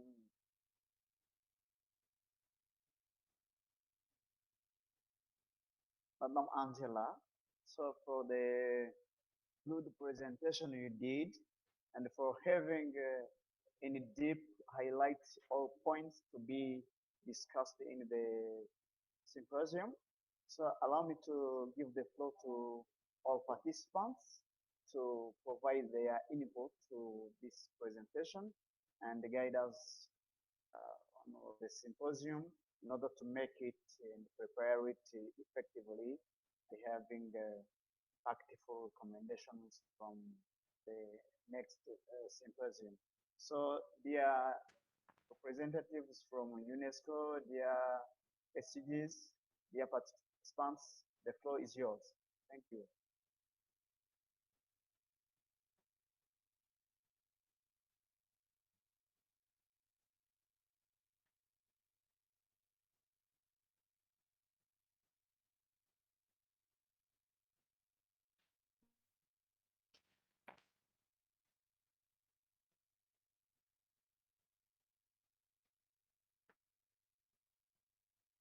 Not seeing any hands up. Yes, moderator, can I say something? Also welcome, SCG. Thank you, moderator, and I want to thank also Angela for the good presentation. Yeah, indeed, is a good common agenda for East African. It taking reference of the action plan for the region presented by Professor Magara, and I have seen all the main point included in this agenda. Every national committee for the world, member of the world, may have their priorities, but for the East African, I think this can be taken like as how do you, we can like approve, and is a good agenda. Maybe where I have a question is on the point, the fourth one on resources. You have included in the resources the capacity building, which is really also a priority for like members, and a program which is new for many of us. We need to learn more, but maybe this capacity building, I don't know if it can be another point apart of resources. Resources can be for financial, for equipment, and can provide also training, capacity building. But capacity building is very important. I think we may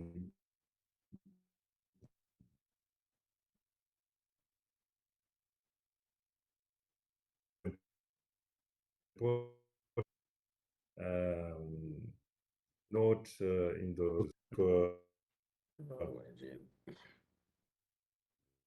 the other of awareness. Yeah, capacity building and awareness sensitization is almost the same, but I don't know how we can give it more importance. The capacity building. Yeah, otherwise,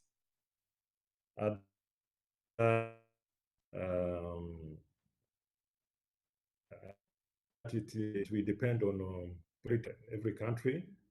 When you don't, you have not yet put in place a national committee.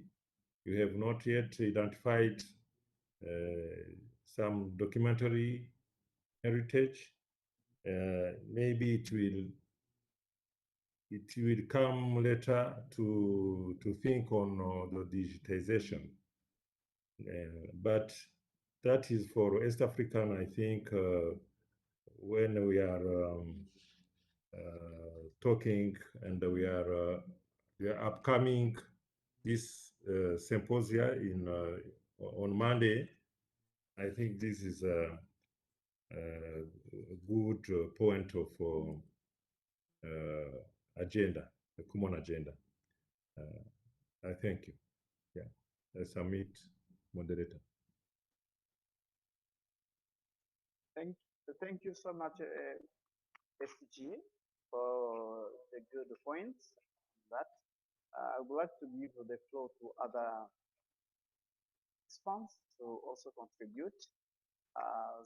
Considering that the time is not on our side according to the agenda. So one point I would like to add on myself is regarding the research. So I think the identification of the documentary heritage will be like highlighting or enumerating. But if we may add on our agenda an element regarding research and monitoring and evaluation of what we have already done, I think should be a good element on that. So, Madam Angela, you may judge that and consider. So the floor is for other participants. Thank you.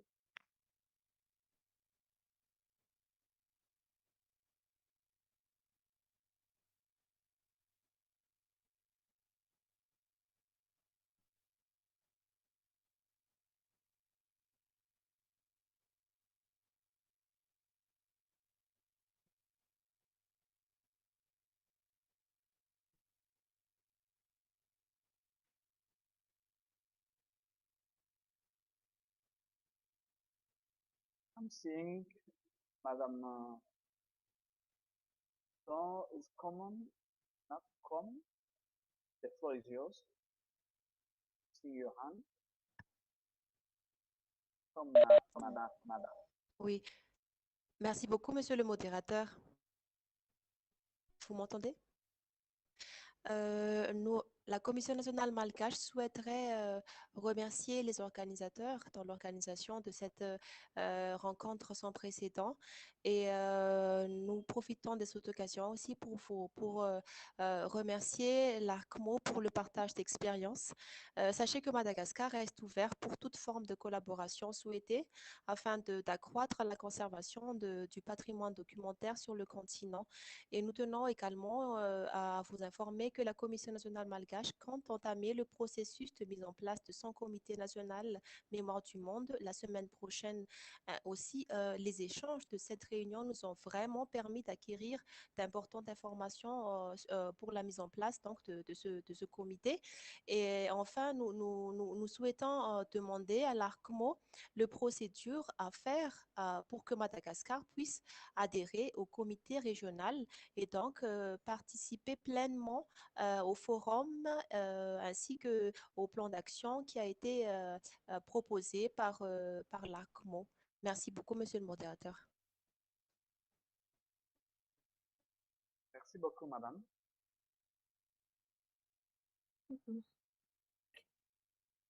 So let's ask if there are other who are willing to contribute.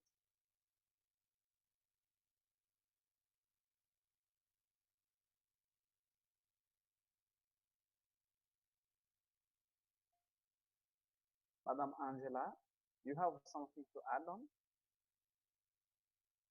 Not really. I've just taken note of the additions, and I'll be sending the presentation together with the points to NATCOM Rwanda.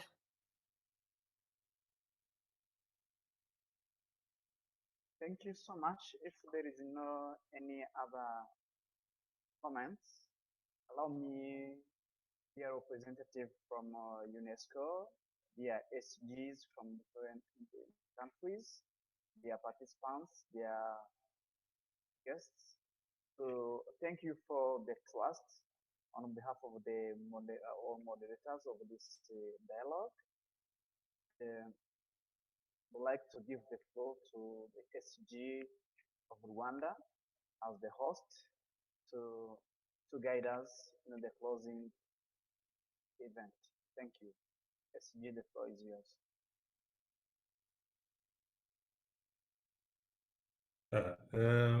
Thank you very much, the overall moderator. Maybe before we pass by the next session for closing, for this session, the one lady who was representing Madagascar, she asked a question to maybe Professor Magara could say something on how they can join there is a question on how they can join the regional, I think, committee, something like that. No?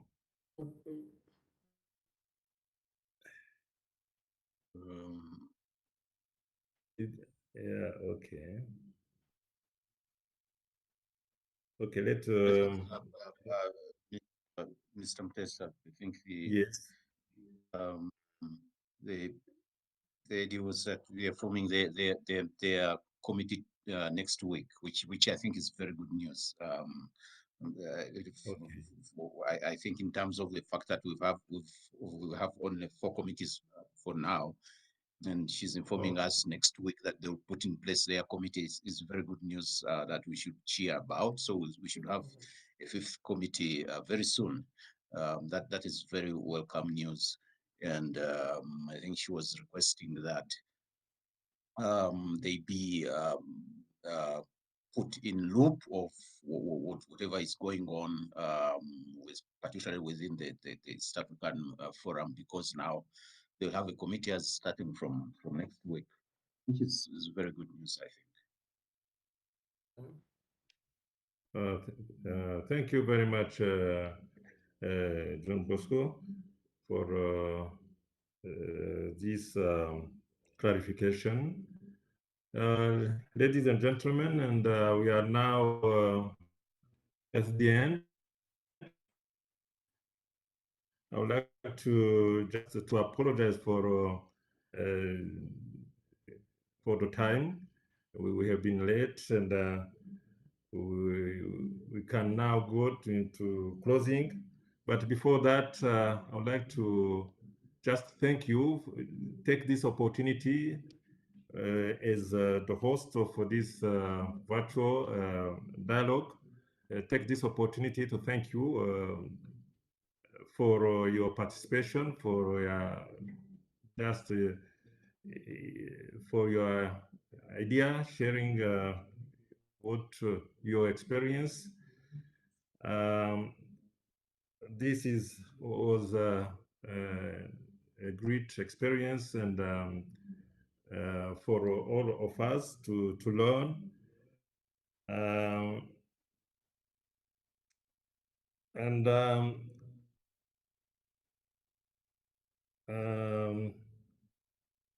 I would like to give the floor to the Secretary General of Seychelles and our sister Secretary General Rossi, for the closing remarks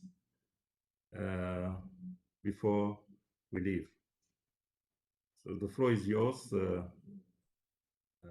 Vicky. But just before, we also have closing remarks from UNESCO, and Mr. Uge Ngandu, who is the program specialist of social and human sciences here at the office, is going to make those closing remarks. And unfortunately enough, Mr. Ngandu was also in Abuja, so he has a very good background of these processes. So we'll have him also giving closing remarks on behalf of UNESCO. Thank you. Thank you. Can we go ahead of the closing? We start by Ms. Vicky, Secretary General for the session. Thank you, SG from Rwanda. Sorry for the technical difficulties. Okay, so on behalf of the National Commissions for UNESCO and National Memory of the World Committees from the East Africa region, I would like to extend our appreciation and thanks to the UNESCO Regional Office for Eastern Africa and the Rwandan National Commission for UNESCO for organizing and hosting this virtual meeting. It has provided a useful platform. Merci. It has provided a useful platform Donné une plateforme très utile for sharing of experiences, de partage d'expériences and best practices on the implementation of the UNESCO 2015 recommendation concerning the preservation of and access to documented heritage and reform. We have also discussed some common agenda for the East Africa region to participate more effectively participer aux during agendas the International communs, Symposium on strengthening the resilience of symposium Africa, international sur le renforcement memory de la institutions résilience africaine in the face of COVID-19 and beyond, scheduled for 7th September 2021. As a way forward, we are proposing that UNESCO Regional Office for Eastern Africa plans capacity building sessions for the East Africa region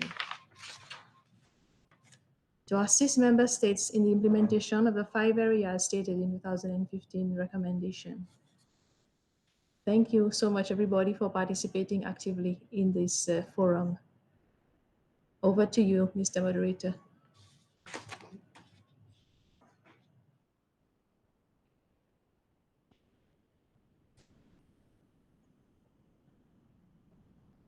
Thank you so much, SG. SG Rwanda, and you continue to telephone other continue to address their closing remarks. Sorry, we had a problem, technical problem.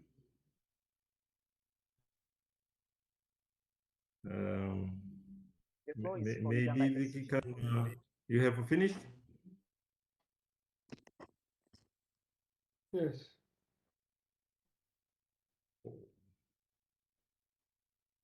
Yeah, we had a problem of technical problem for a few minutes, but we can, if other people have the closing remark from Vicky, we can go ahead with NATCOM Uganda for the closing. The connection is not good. Yeah. La connexion n'est pas bonne. Est-ce que l'Ouganda peut nous donner leur mot de clôture?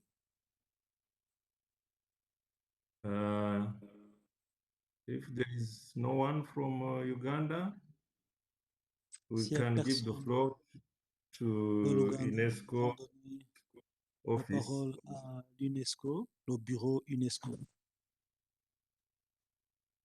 for the closing remarks. Thank you very much, Secretary General. Can you hear me? Thank you. So it's a very great privilege for UNESCO to have been co-organizing this event with the full support of the national commissions, especially the National Commission for Rwanda.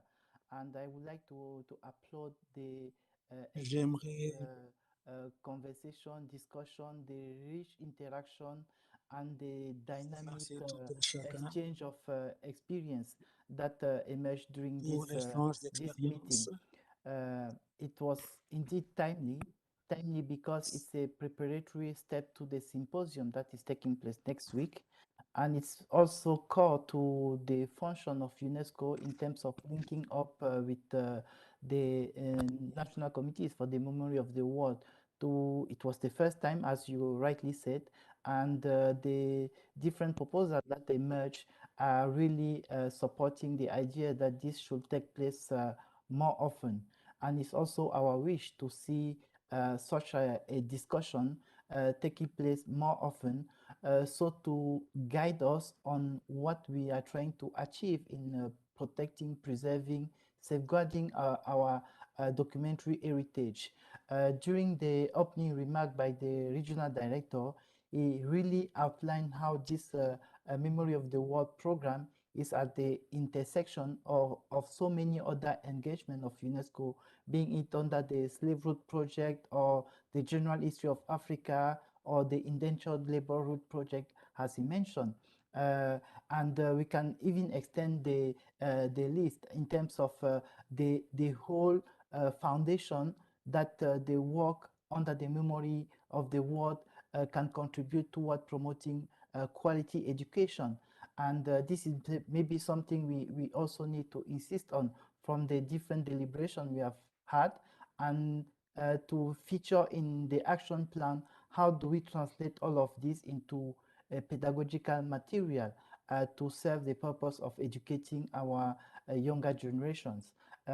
It's essential to make sure we keep track of our documentary heritage, because this is part of the identity of our different countries. And this is where we have the foundation to build a better future for our people, for our nations. This is a very peculiar case. We are, for instance, supporting right now Djibouti in the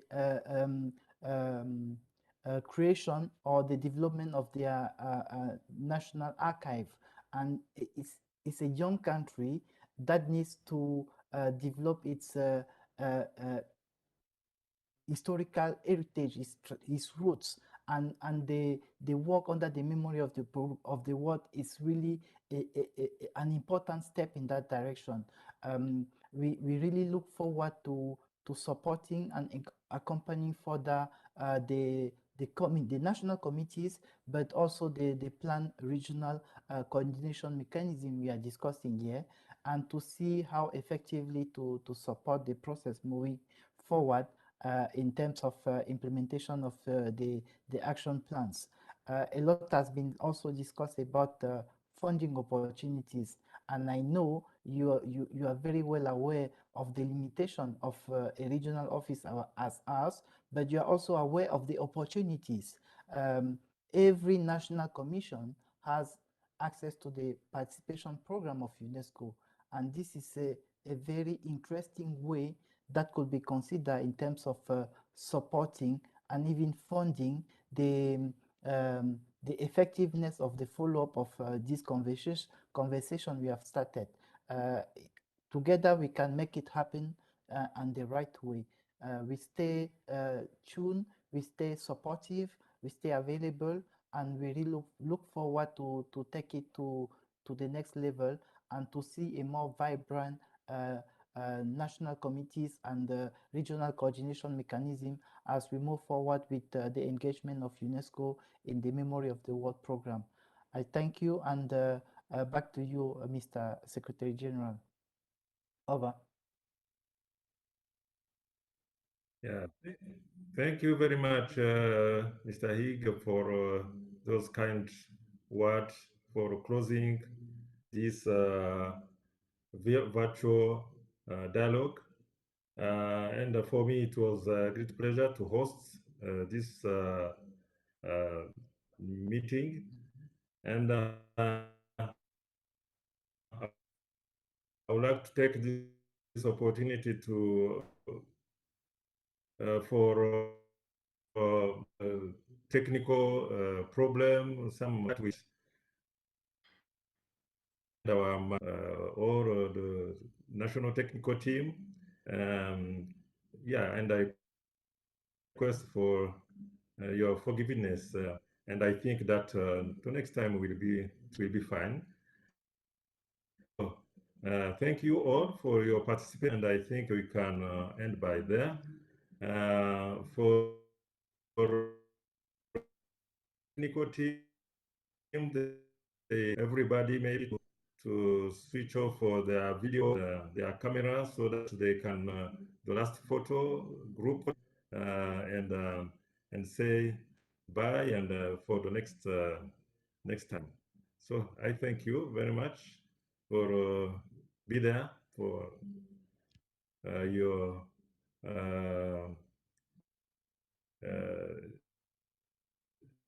art and your contribution. Thank you.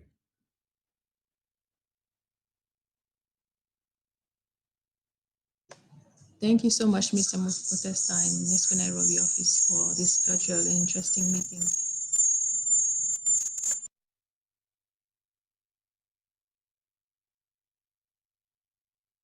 Okay, thank you. Bye. Thank you so much. Bye. Bye, colleagues.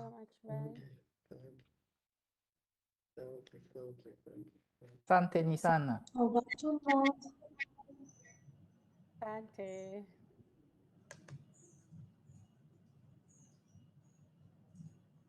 Au revoir. Au revoir. Au revoir, merci.